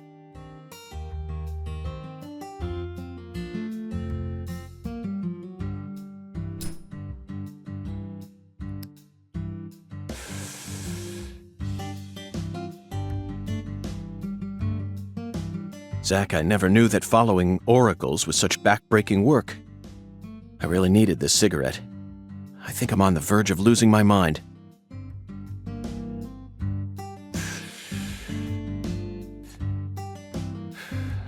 Now we just need to find one pressed white Gora. He was very clear that it had to be pressed.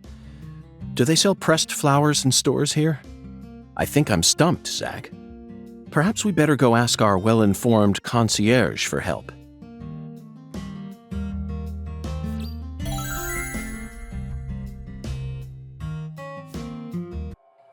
Okay, Zach. Let's go talk to our concierge. It'd be impossible for us to find a white Gora all on our own in such a vast area.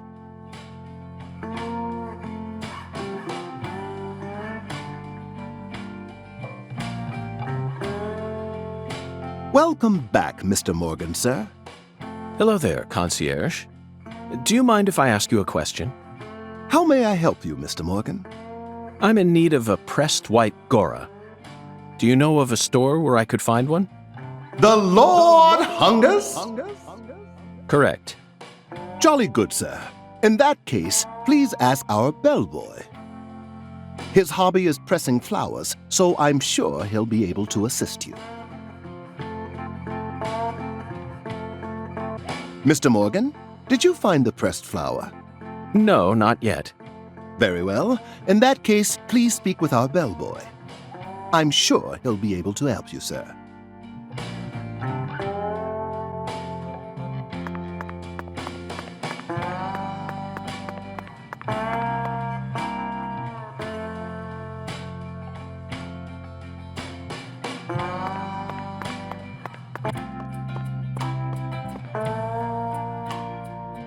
Got a minute, Chef?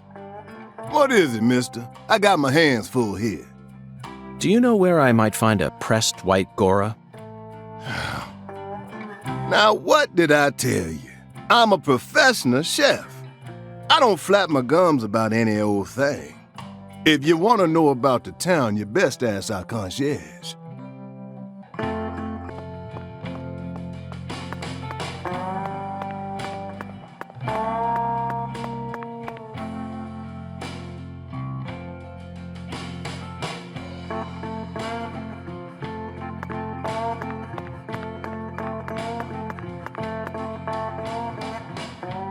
May I ask you a question? Sure, boss. What's cracking? I need to find a pressed white Gora. You like flowers, boss? Well, not exactly, but it's the will of God. The Lord hungers, huh? Excellent, David. Way to cut right to the chase. Do you know where I might find one? Sorry, boss. We only have one white Gora bush in our garden. Yep. What's the problem? Well, yesterday I picked them all and pressed them, see? That's perfect. Would you mind giving one to me? Sorry, boss. No can do. What do you mean? I used all the pressed flowers I made to decorate a very special spot, see? What spot? The bedroom on the first floor. The bathroom. Yes, sirree. So, I don't have a single pressed flower left now. Well then, I'll just go and grab one from the bathroom. I wouldn't do that if I were you, boss. Taking a pressed flower from a bathroom into church? Jesus ain't gonna like that. Sorry, but it looks like you're all out of luck, boss.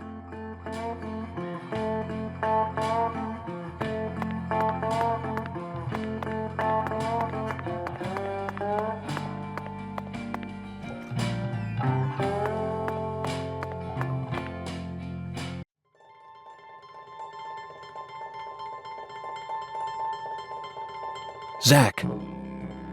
Deep South.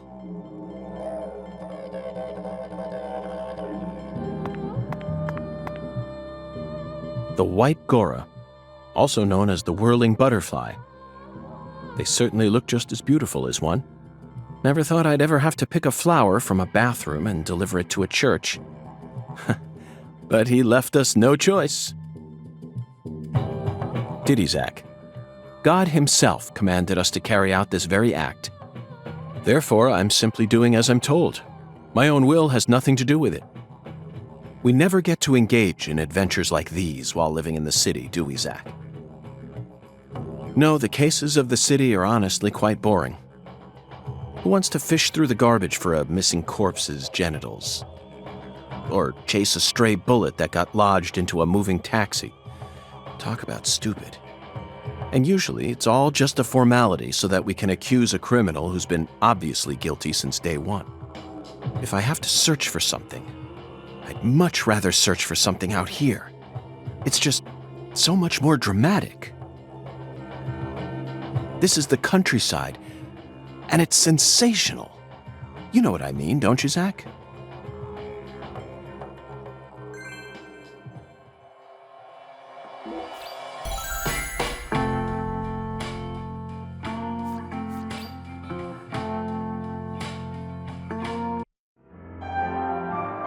I sincerely hope this is the last of God's divine errands.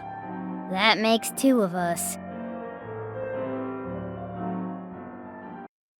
Heavenly. Truly heavenly. He threw away all the Spam, the red beans, and the spinach. I don't believe this. All this time he was only after the cans? Shh, be quiet, Agent York. He's doing holy work. Just be quiet and watch. What a fragrant pressed flower. Thank you for this blessing, O Lord. Yes, Zach. As fragrant as a urinal cake. Shh! Behold! It is finished!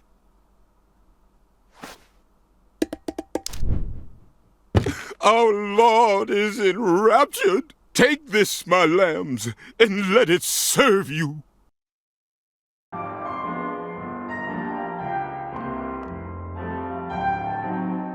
Just take it, Agent York. Folks say Pastor Sanders' instruments have special powers. Special powers? Yes, it is the truth, my lost lambs. Have faith. The Lord guides me to create the perfect instrument for each citizen of our town. Each instrument's effects differ by person, too. In your case, you were blessed with 3 drums and a special flower. This is the will of the Lord. You must accept it and have faith. If you ever find yourself lost again, return to me at any time. Patty, I'm curious. Do you have an instrument too? Huh? Me? Of course not. Why would I ever want one of those stupid things? I'm fine just watching you adults play your silly little games. Zach, the pressed flower we took from the bathroom ended up coming straight back to us.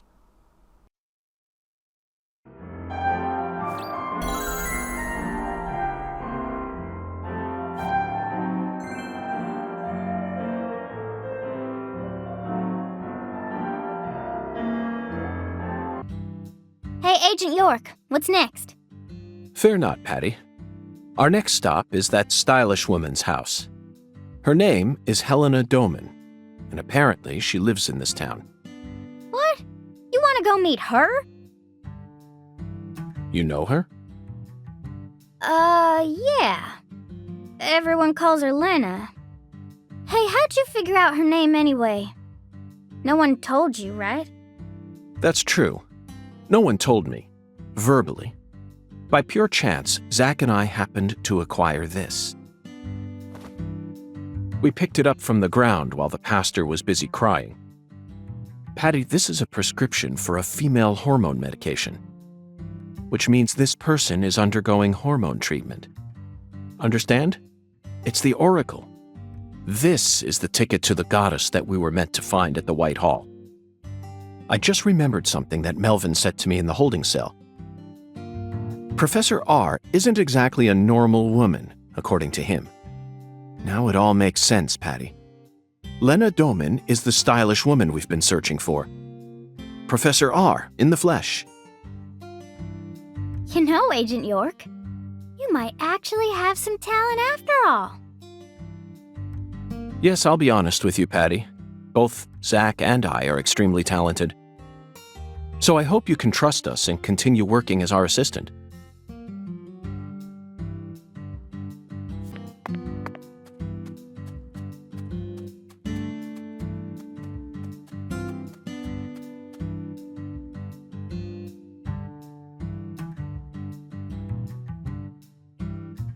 The address on the prescription led us to this house.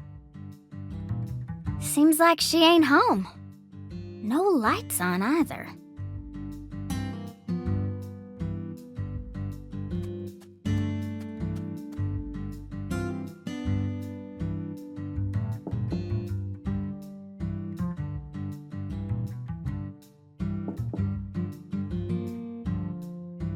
Professor R's never home, you know. Patty, why do you know so much about Professor R? I don't know that much, really. But you're the first person in town who mentioned her name to me. You also knew about San Rouge, didn't you? And when I tried to ask you more about it back then, you gave me an evasive answer. You're my assistant, aren't you? If you are, then you need to tell me everything you know about this case. Daddy don't like Lena. He said it's stupid for a man to want to turn into a woman. What? And he told me I ain't supposed to talk about her. He said that if you knew someone like her was living here, Agent York, you'd start to hate this town. That's ridiculous. Why would I ever hate this town? Because one of its inhabitants is transgender? Why in the world would that make a difference to me? The other folks in town said the same thing as Daddy. They all know about San Rouge and Professor R. And about how she's waging war against the Clarksons. But they all say we ain't supposed to talk about it. So And here I'd assumed that ignorant way of thinking died out with the 20th century. I guess I really am an outsider after all. I thought that everyone was cooperating with my investigation, but it turns out they were all hiding key information from me. Damn it, Zach. This just made me hate the countryside for the first time in my entire life.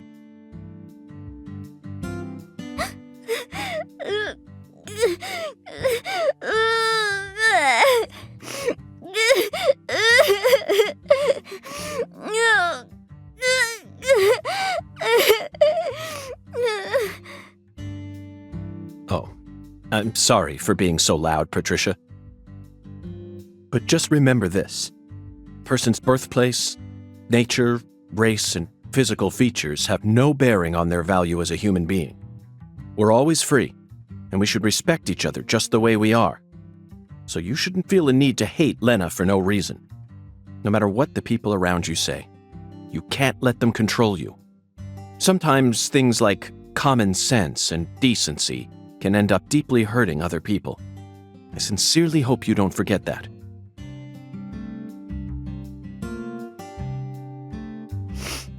Okay, I won't. But if Lena's committed a crime, that's a different story altogether. She may be a social minority, but she's still free and capable of knowing the difference between right and wrong. Professor R. I sincerely hope she's smart enough to understand that.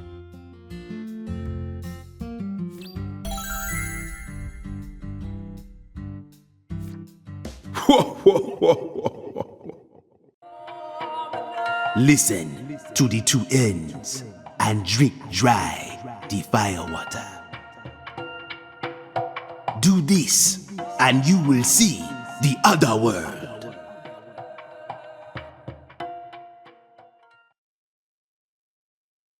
Zach, did you hear that? It's another oracle. I assume this means we're getting closer to the truth. Well, this is good. We don't have any other big clues at the moment. What do you say we continue the skeletal gentleman's game?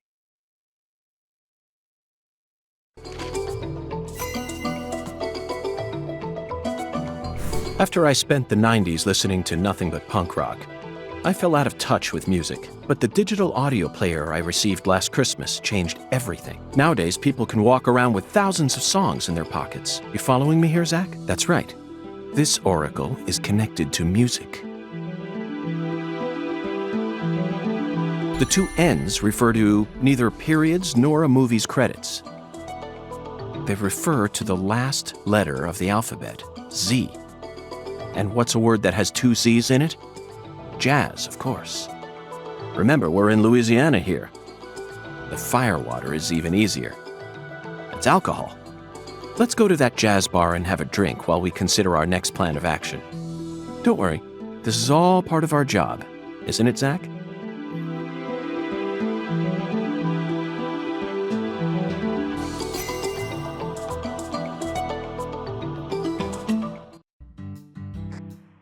Lucari Tiger to DC Eagle. Lucari Tiger to DC Eagle. Come in. Oh, Daddy. DC Eagle here. Got any news for me? Well, Mr. York, we got ourselves a bit of a problem here. What sort of problem? Looks like Daniel's gathered up a group of people to help him find Galina's killer on his own. If the Clarksons get serious, they'll probably put an end to this case before we even know what hit us. And it sure won't be wrapped up the way you want it to, Mr. York. Yes, that certainly is a problem. Judging from Daniel's temperament, things are bound to get out of control. Melvin, I need to find Professor R as soon as possible. Professor R? That's right. That ain't such a good idea. I didn't ask for your personal opinion, Melvin. Especially if it comes from an antiquated, xenophobic way of thinking that's characteristic of rural towns. Whoa now, Mr. York. What's going on here?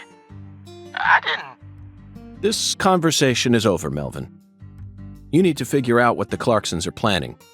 Call me again as soon as you know. Fine. Whatever you say. Also, sorry, but would you mind coming to pick up Patricia? I would never think to take an innocent girl like her into an adult watering hole. Yeah, you're right. CLG's still too young for that. Wait, Daddy! Agent York! I'm going too! Don't leave me out of this! No, Patricia. You signed a contract with me, remember? I promised to protect you from all the evil in our world. That's not what it means! Patty, you're smart. Shockingly so. But you're still a child. And there are certain things a child like you doesn't need to learn about yet. Just go home for today. Zach and I are both in agreement on this one.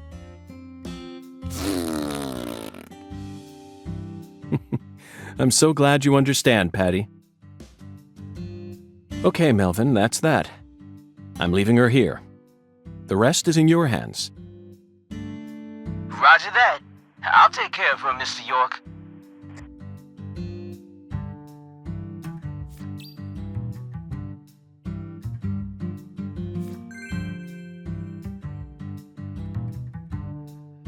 Patty, I'm sorry I have to do this.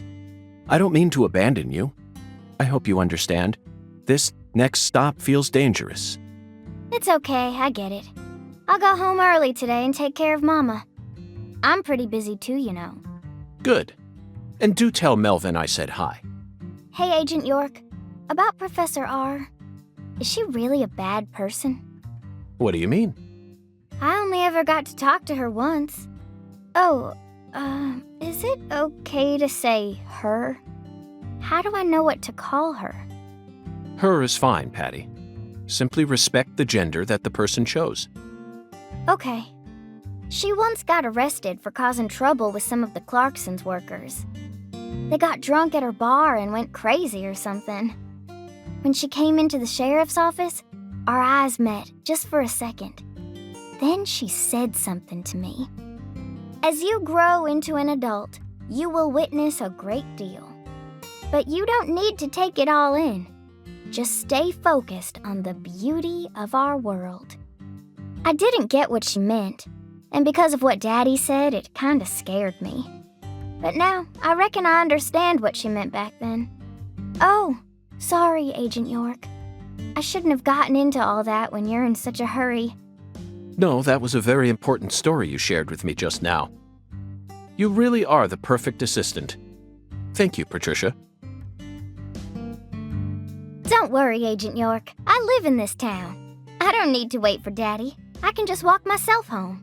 I'll wait at my house until we can go on investigating together. I promise.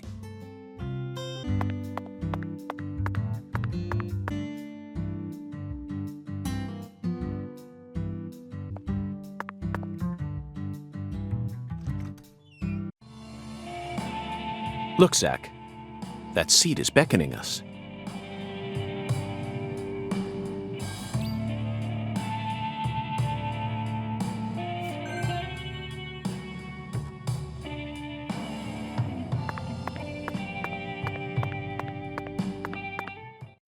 Listen to the two ends and drink dry the fire water.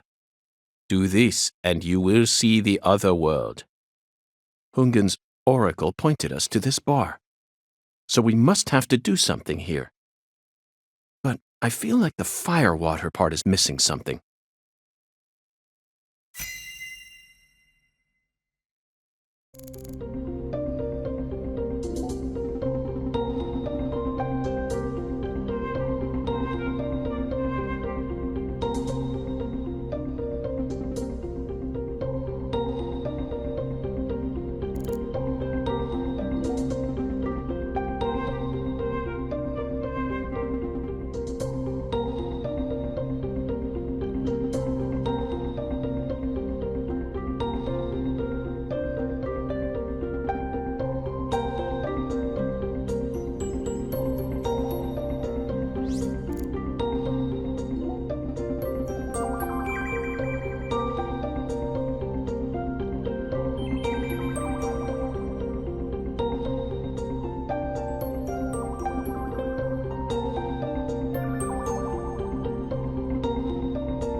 Zach, do you see that?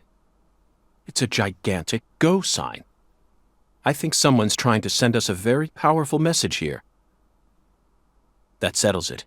This must be a singularity.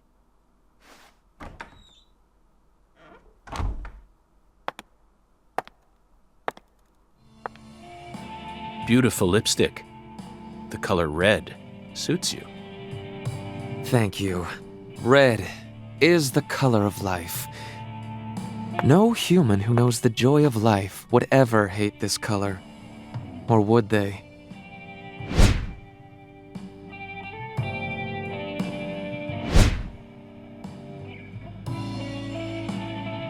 Maybe.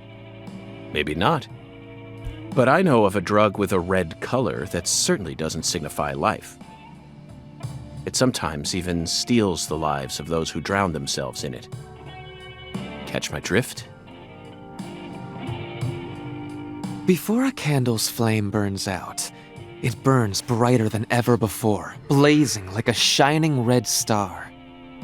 Don't you think that instant is more valuable than a century of smoldering?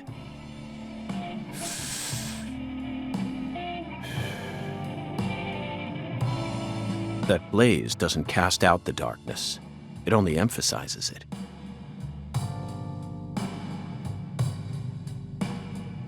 But where are my manners? I'm FBI Special Agent Francis York Morgan.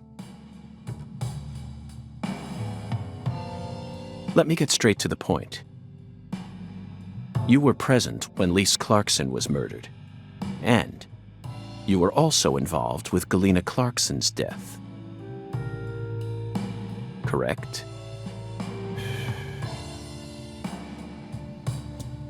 Agent Morgan, are you a man who can hold his liquor? I'd love some firewater. We're similar. You and I. Really? I don't see the resemblance. Well, you should. Look deeper. Think about who you were when you were first born, and who you are now. Different selves exist inside your body. Are you talking about Zach?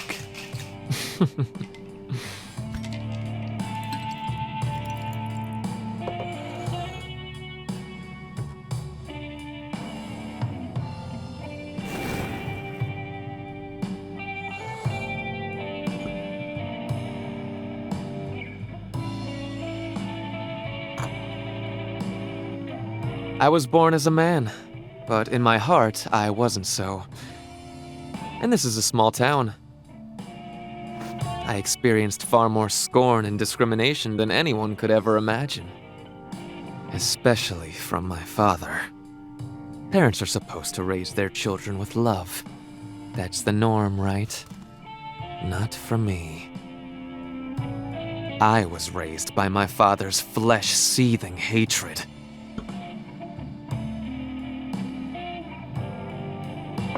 So you ran away from home, started making drugs, then seduced a young life and destroyed it? That story makes no sense to me. Think about it. They didn't burn you in a witch hunt, nor did they ever try to take your life. Yet here you are, letting your selfish fantasies drive you to torch the entire town with vengeful fire. Now tell me, Leonard Clarkson, why did you abandon your inheritance only to end up in a place like this? What do you hope to achieve? You've already figured out that much. Leonard doesn't exist anymore. He disappeared from me a long time ago.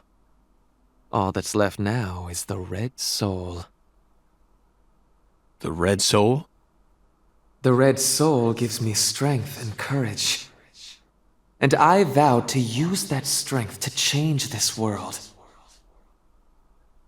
The Red Soul has the power to amplify the unique characteristics we all possess. Mentally and physically. That's why I created the holy red powder. So that everyone can enjoy its divine benefits. That's ridiculous.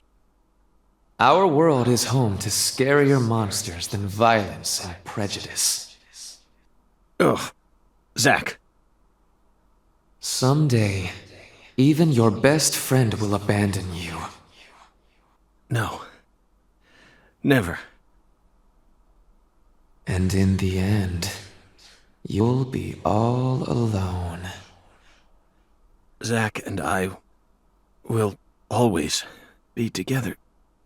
Ugh.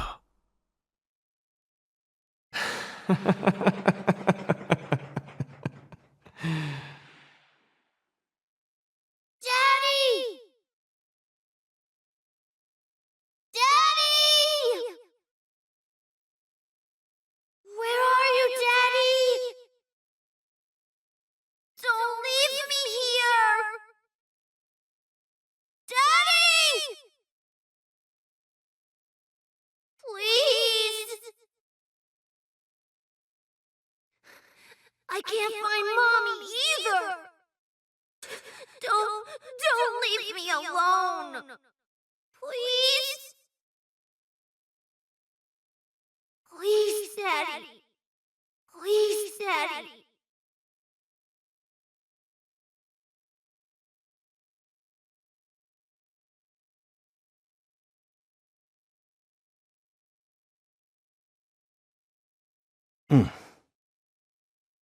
Oh. She got us, Zach. She spiked the drink with some sort of sleeping pill. No wonder they call her the Professor. Whew. But that was a rash move. Perhaps she realized that she's finally crossed the point of no return. Or... We need to head to the Clarksons at once before it's too late. We can still stop this.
Zach, it's a singularity. The Oracle was right on the mark. The mouth to the other world is open, ready to swallow us alive. I think this case is finally starting to come together.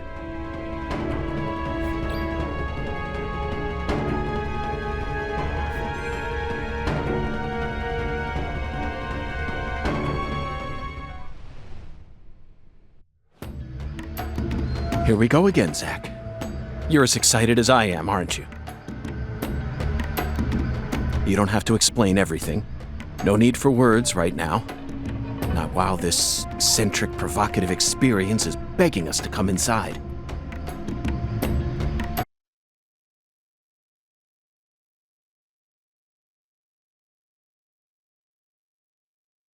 Zach, do you feel it? Something happened here. It's the same feeling I got when we entered the place where Lise died.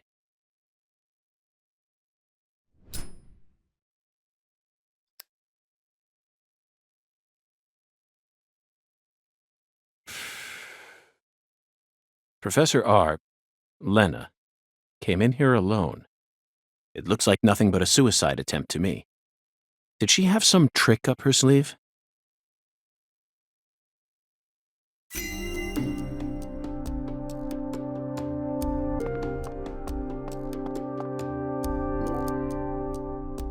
That face, Zach. She looks so calm and collected. Perhaps she intended to take her own life after she murdered Philip. But that wouldn't solve anything. We know how calculating she is. Surely she must have understood that. Now you decide to come back, huh? What for? I know you've been hiding from me, planning God knows what. Too bad it ain't gonna amount to anything. It don't matter what you do. The Clarkson family is already on its last legs. After only a single century, we're on the verge of losing all that power our ancestors built up for us. Ever since the day you left home, that was the beginning of the end.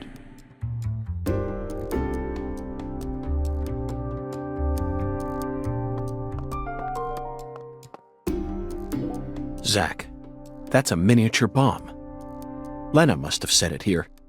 Is this her trump card? It looks pretty elaborate. Another accolade for the professor. She also displayed expert precision when she used that fire to make my cocktail. Her wisdom gave birth to San Rouge. She must also have an advanced understanding of chemistry. I just hope she hasn't laid any other traps for us up ahead.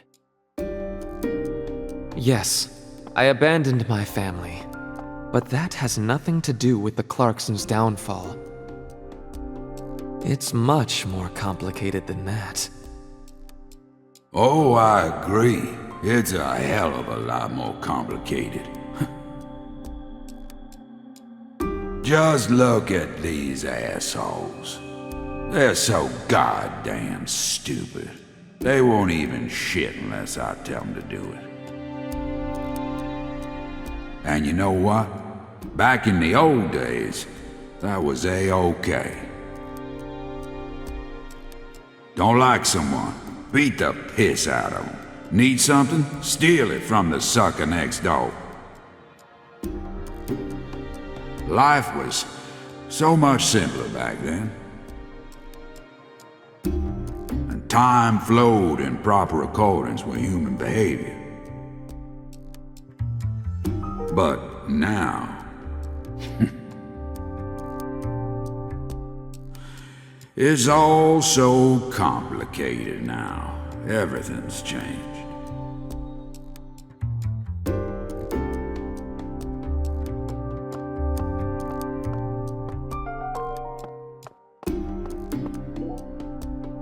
They certainly look a little rough around the edges. Perhaps we should just call them the Clarkson Gang.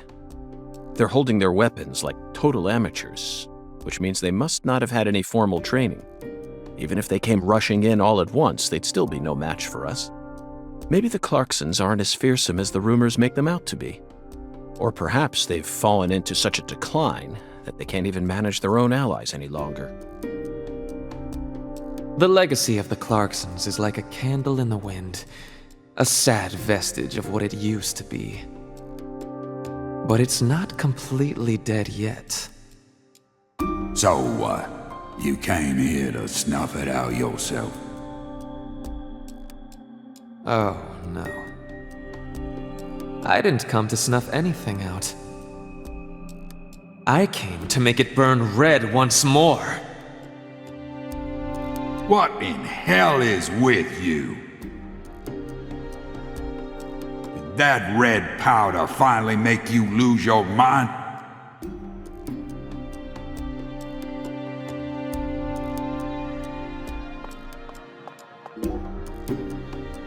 Philip J. Clarkson, the horrible father that Professor R spoke of. Of course, he looks perfectly calm. It's hard to believe that it's only my second time seeing him. He's an overwhelming man, Zach. Just like you said, times have changed. You've gotten old. Your power is waning. But I'm not going to let things end here. After you and all the old tumors die, the goddess will take control of Lucare, and all of Louisiana for that matter. The goddess of fertility, with all her newfound might. And who's that supposed to be? You? Ha! That's a good one. You know, you're just as dumb as everyone else. You never see things for how they really are. Oh, no. Here, go on. Take my life. You can have it. Do whatever you want with me. But don't you forget, that's Clarkson blood you got running through those veins.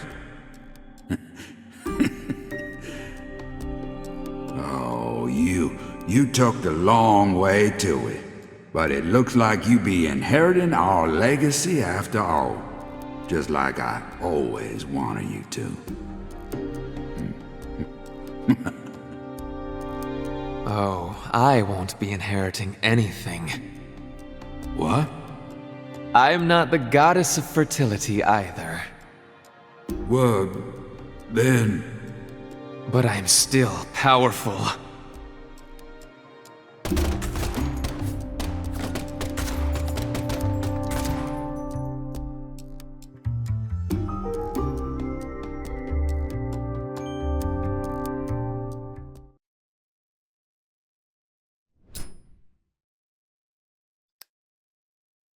Professor R fought hard in this hall.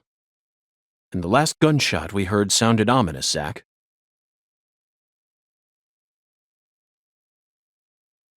Everything she says seems to hint at some deeper meaning. The goddess of fertility taking over all of Louisiana with her newfound power? The details elude me, but she's clearly plotting something big. But if she dies here, she'll never be able to complete it. Why risk it then? Oh well. Let's continue on, Zach. I'm sure we'll find the answer once we reach the inner sanctum. Now this is a surprise. Zach. You're surprised. This is my house. And I can set foot wherever I please within my own house. Or is that against the law now, too, FBI? Where's Professor R? I know she came here. 100 years ago, my father, Isaac Clarkson, came to this town and subjugated its people with his might. In time, he created an empire that put the entire southwest region of Louisiana right in the palm of his hand. Whenever any of his kin betrayed him, he'd cut them limb from limb and make an example of them. The shadows need a way of keeping the balance too, you see. That's why the severed roots exist. Sometimes they chop a fella's ears off, maybe scoop his eyes out. Then they chop off all the limbs. Either way, they all ended up looking the same in the end. No different from mixing up the ingredients in your food. But this is sick. Why would any soul ever need to line up the stumps all neat like this? What's happening in Lucari right now ain't right. It ain't nothing like what we got up to back in my day. You know, it kinda feels like what you call pure evil. I'll be real honest here. Right now, I'm afraid. The evil that's taking this era by the balls is trying to gobble up Lucari too. Francis York Morgan, you FBI son of a bitch. Just what in hell did you come to this town for? Well, I hate to rain on your sensational parade of a monologue, but my answer is simple.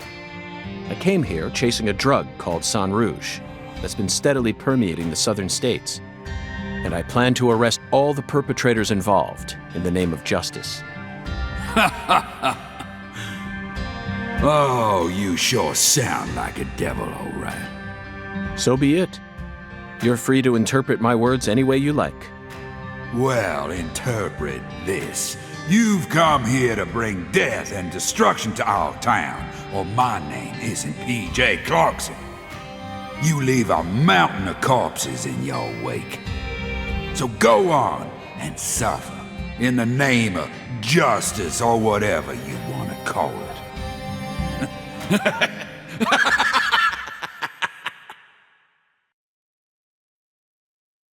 Zach, I'm willing to do whatever it takes to prove that we fight on the side of justice. But why was Philip here in the first place? I thought we were inside her mind. No need to answer, Zach. The only reason this world's so fun is because of all the mysteries it holds.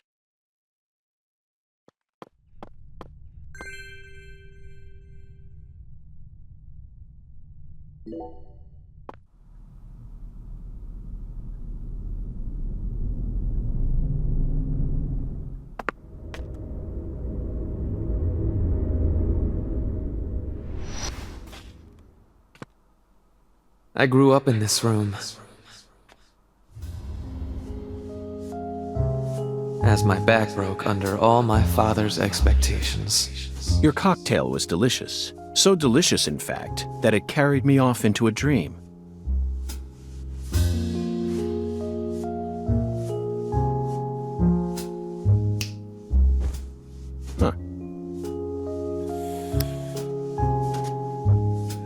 Professor R, what did you hope to achieve by coming back to this house?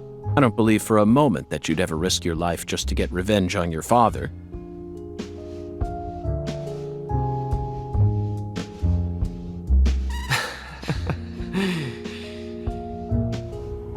Leonard Clarkson. That was my name when I lived here. Everyone called me Lenny. My father taught me all sorts of things so that I would grow up to become a proper heir. How to manipulate people. How to properly use tools such as violence and rewards. But I could never bring myself to care about any of it. You left this place in order to find your true self. But what did that achieve? In the end, you fell back into Lucare. And now you spend your time selling the new drug you created, preying on the weak. You and the Clarksons are exactly alike in that regard. No, you choose your victims indiscriminately, which makes you even uglier. Some people find joy in ruining themselves, offering up their lives to whatever they worship. This cycle has repeated itself since long ago. To me, it's the most noble of actions. Surely you must agree, Agent Morgan. Stop trying to rationalize your crimes with that dramatic gibberish. Vicissitudo, the Latin word used to describe a fluctuation between two polar opposites.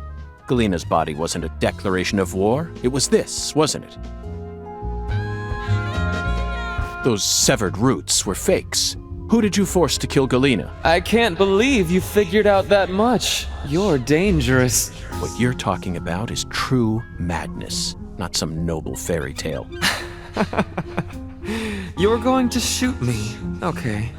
Go ahead and shoot. Come on! Shoot me! The Clarkson bloodline is cursed. It needs purification. A blood purge!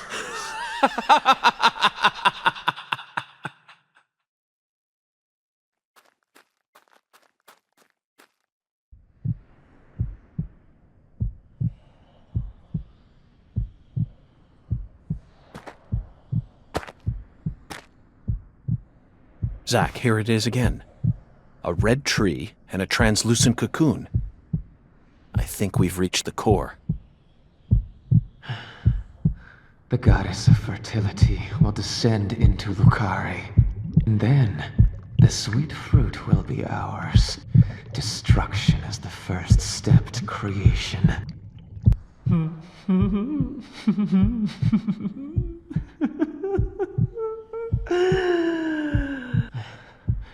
Lisa's death sent everything into motion. There's no stopping it now.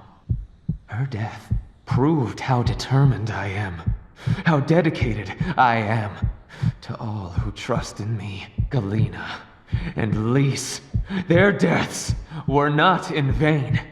They led us to the harvest. The Clarkson blood curse will be washed away. Life must be sacrificed. Blood purge. Blood purge. Blood. Blood. I need blood!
Galena and Lise, they're both dead.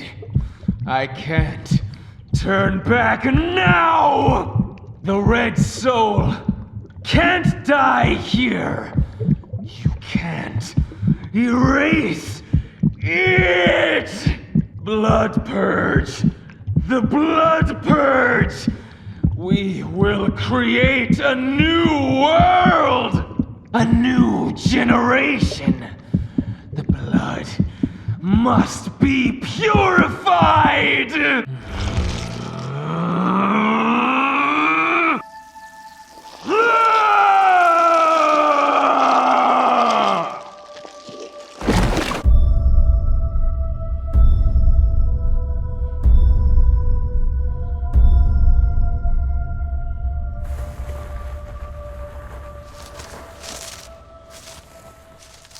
That's the true self you worked so hard to find. I'm sorry, Lena. I gave you far more credit than I ever should have. The Clarksons have always been the chosen ones, proud souls, divine life-given form. But at some point, that blood became tainted. So I decided to reset it. I need to purify this corrupt blood for the one I love most. After I left home, I met the Red Soul and acquired a guide. And so I created the red powder and became an apostle for the red magic. The red powder transforms the body from within. It creates empowered souls, and mature souls are the greatest offering one can present to the goddess. Lise and Galena didn't lose their minds. They both died with honor. Died with honor?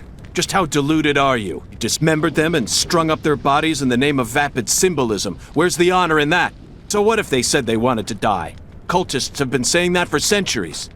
Silence! You will impede us no longer. You're always so smug. Oh, how I hate you. This is the last you'll ever see of my plan. Now die!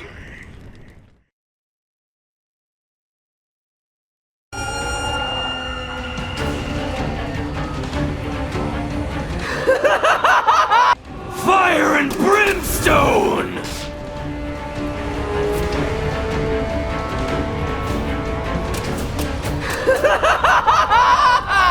Fire and brimstone!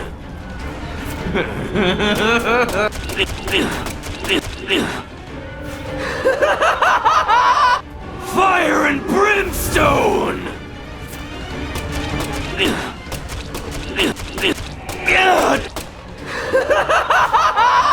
Fire and brimstone! No one can stop my plan.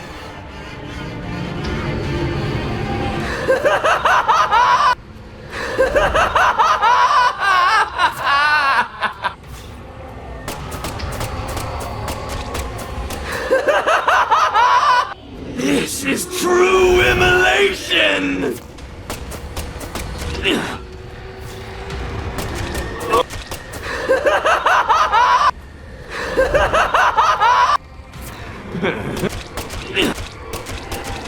This can't be happening.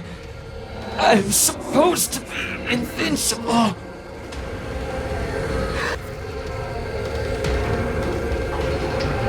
Purification!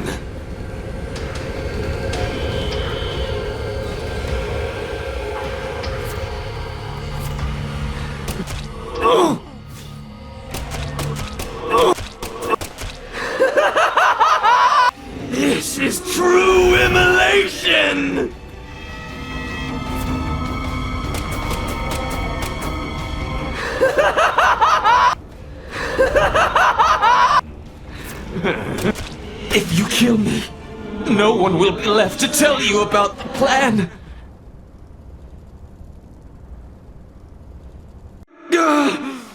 No. How could I lose? But it's too late. No one can stop my plan. Now, not even me. Red Tree!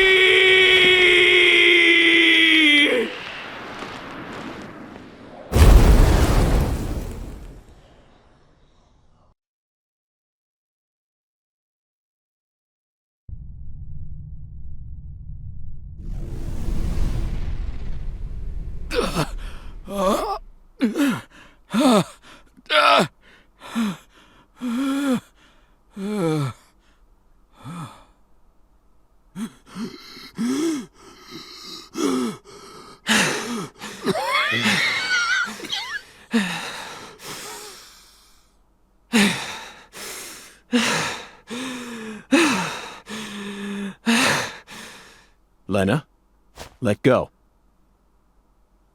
I'm going to count to 3, then you're going to get down on the ground and put your hands behind your head. Got it? See this? If I let go, the bomb in the fireplace will explode. Do something smart for once, Lena. Detonating that bomb won't solve anything. You're wrong, Agent Morgan. It'll give me the ending I've always dreamed of. Leonard, you're wrong. Killing me will bring back our family's prosperity. No! I know I'm right! You never change.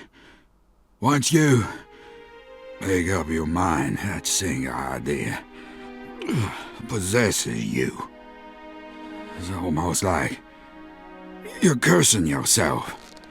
Oh, my, always holding on to all your pain. No!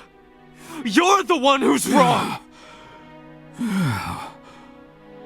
When you first told me about the disparity between your mind and your body, I didn't know how to love you. Stop it!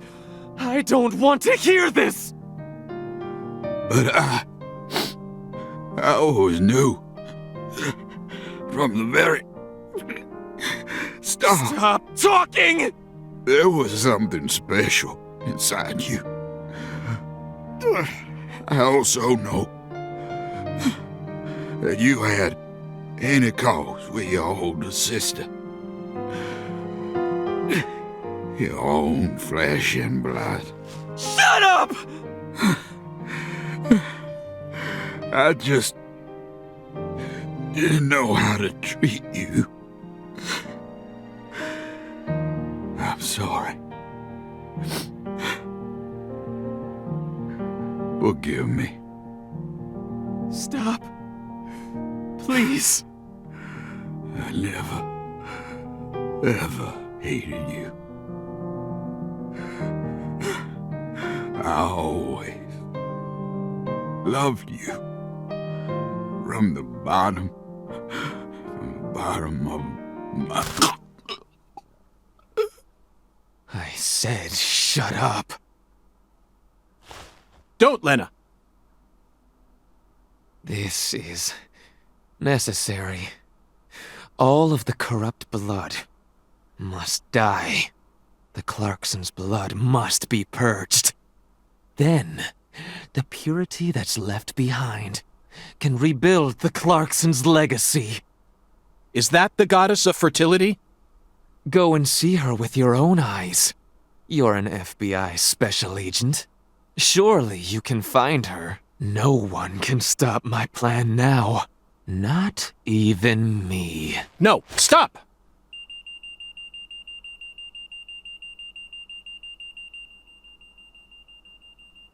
Patricia Clarkson.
Paul!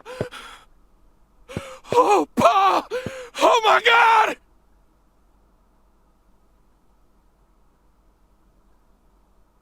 Whoa, whoa, whoa, whoa, whoa, whoa, whoa. Agent York? Can you hear me? What is it, Patty? Where's Melvin? Well, I don't know. He won't answer me, and he ain't at the sheriff's office either. What should I do? You think he got caught up in some kind of trouble? Oh,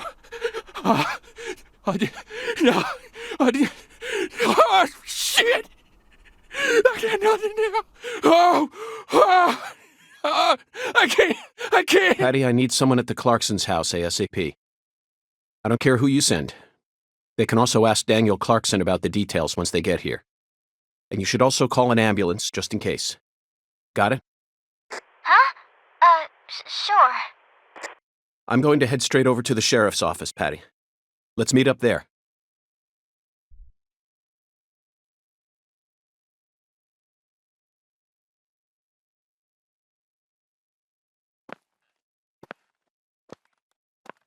Did you find Melvin? Nope, I can't find either of them. Either of them? Yeah. When I went home, it wasn't just my daddy who was missing. Mama was gone too.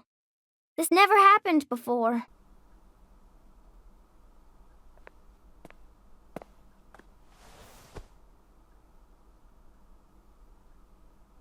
Zach, we need to stop Professor R's plan no matter what it takes.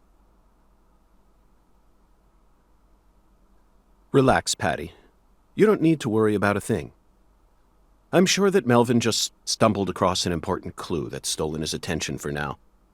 And I'm sure he's protecting your mother while he's at it. Let's just leave the investigation to the local police and rest for today. I need to prepare a report for the HQ anyway. How about staying with me in my room until we find them? But... You don't need to worry. I can't make you any homemade food, but I've got a first-class chef and a first-class concierge at my disposal. Oh, and a very affable bellboy. It's a lot of fun at that hotel. But... Okay, I guess. Thanks, Agent York. You're a lady, so you take the bed. Zach and I will be fine on the couch.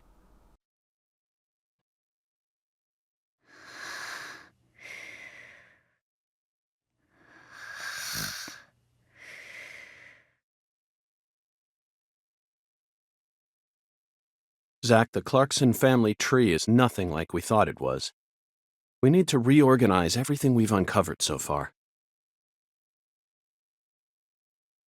She was so tired she fell right to sleep. Hey, Zach, I'm in a very difficult spot right now. I feel like this case is heading in a direction that will be extremely unpleasant for her. I've never felt anything like this during any of our cases thus far.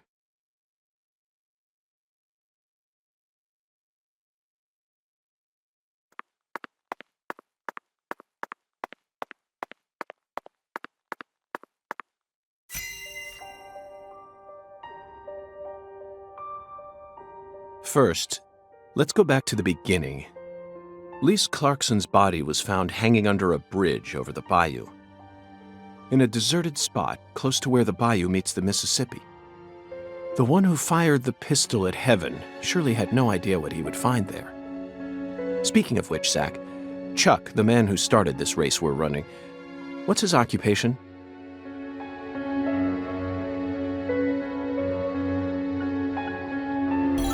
That's right. He's a crawfish farmer.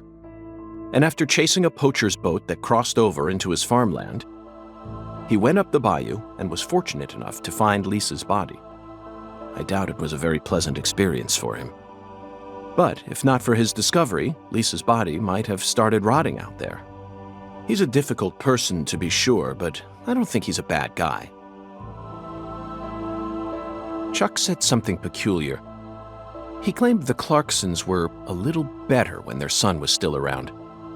I don't know exactly what he meant, but we ended up meeting the person he was talking about, didn't we? Under very unexpected circumstances. Leonard Clarkson. He ran away from home, found his true self, then changed names. So, Zach, do you remember her name?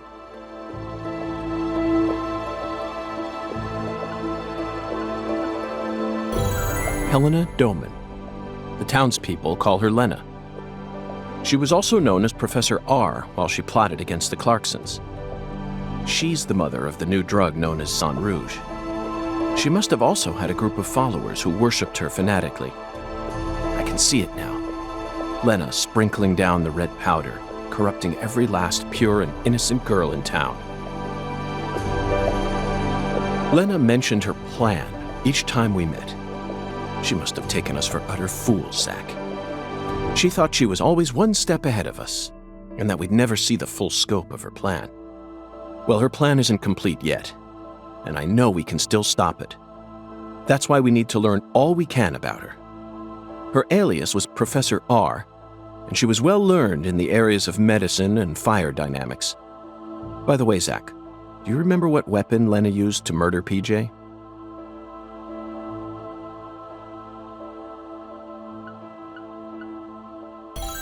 Correct. She used a miniature bomb. To tell you the truth, she surprised me. That bomb was so well placed. It left hardly any damage on the building itself, yet still did amazing work on them. Lena should have used that brain of hers for something more productive than that saga of revenge. For example, reviving Lucare's economy from the industrial sector. Widen your perspective, and you'll see that Louisiana is an industrial treasure trove. With her intelligence and her charisma, I'm sure she would have found some amazing opportunities. Such a tragedy. Zach, there's one more important matter we need to think about here. Galena Clarkson, who was murdered in jail. Her body was dismembered, then rearranged into a V shape. Patty and Melvin claimed it was a severed roots killing. But that doesn't make sense to me. And PJ Clarkson disapproved of it when I met him in the other world. He saw Galena's parts lined up and was overcome by an inexplicable fear. Tell me, who killed Galena?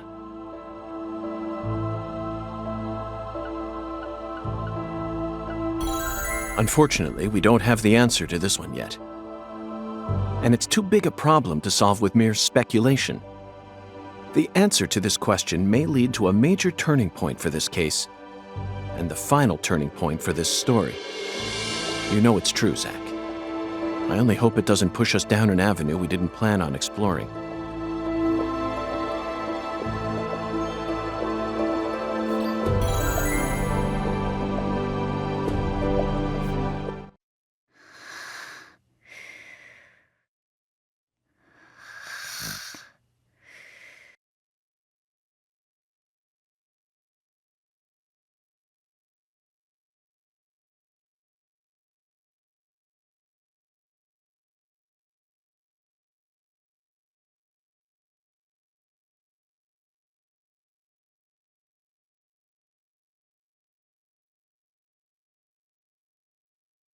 Hey, Zach, do you remember PJ's last words? Lenny had intercourse with his older sister. His own flesh and blood. This means there's still one more person out there who inherited PJ's blood.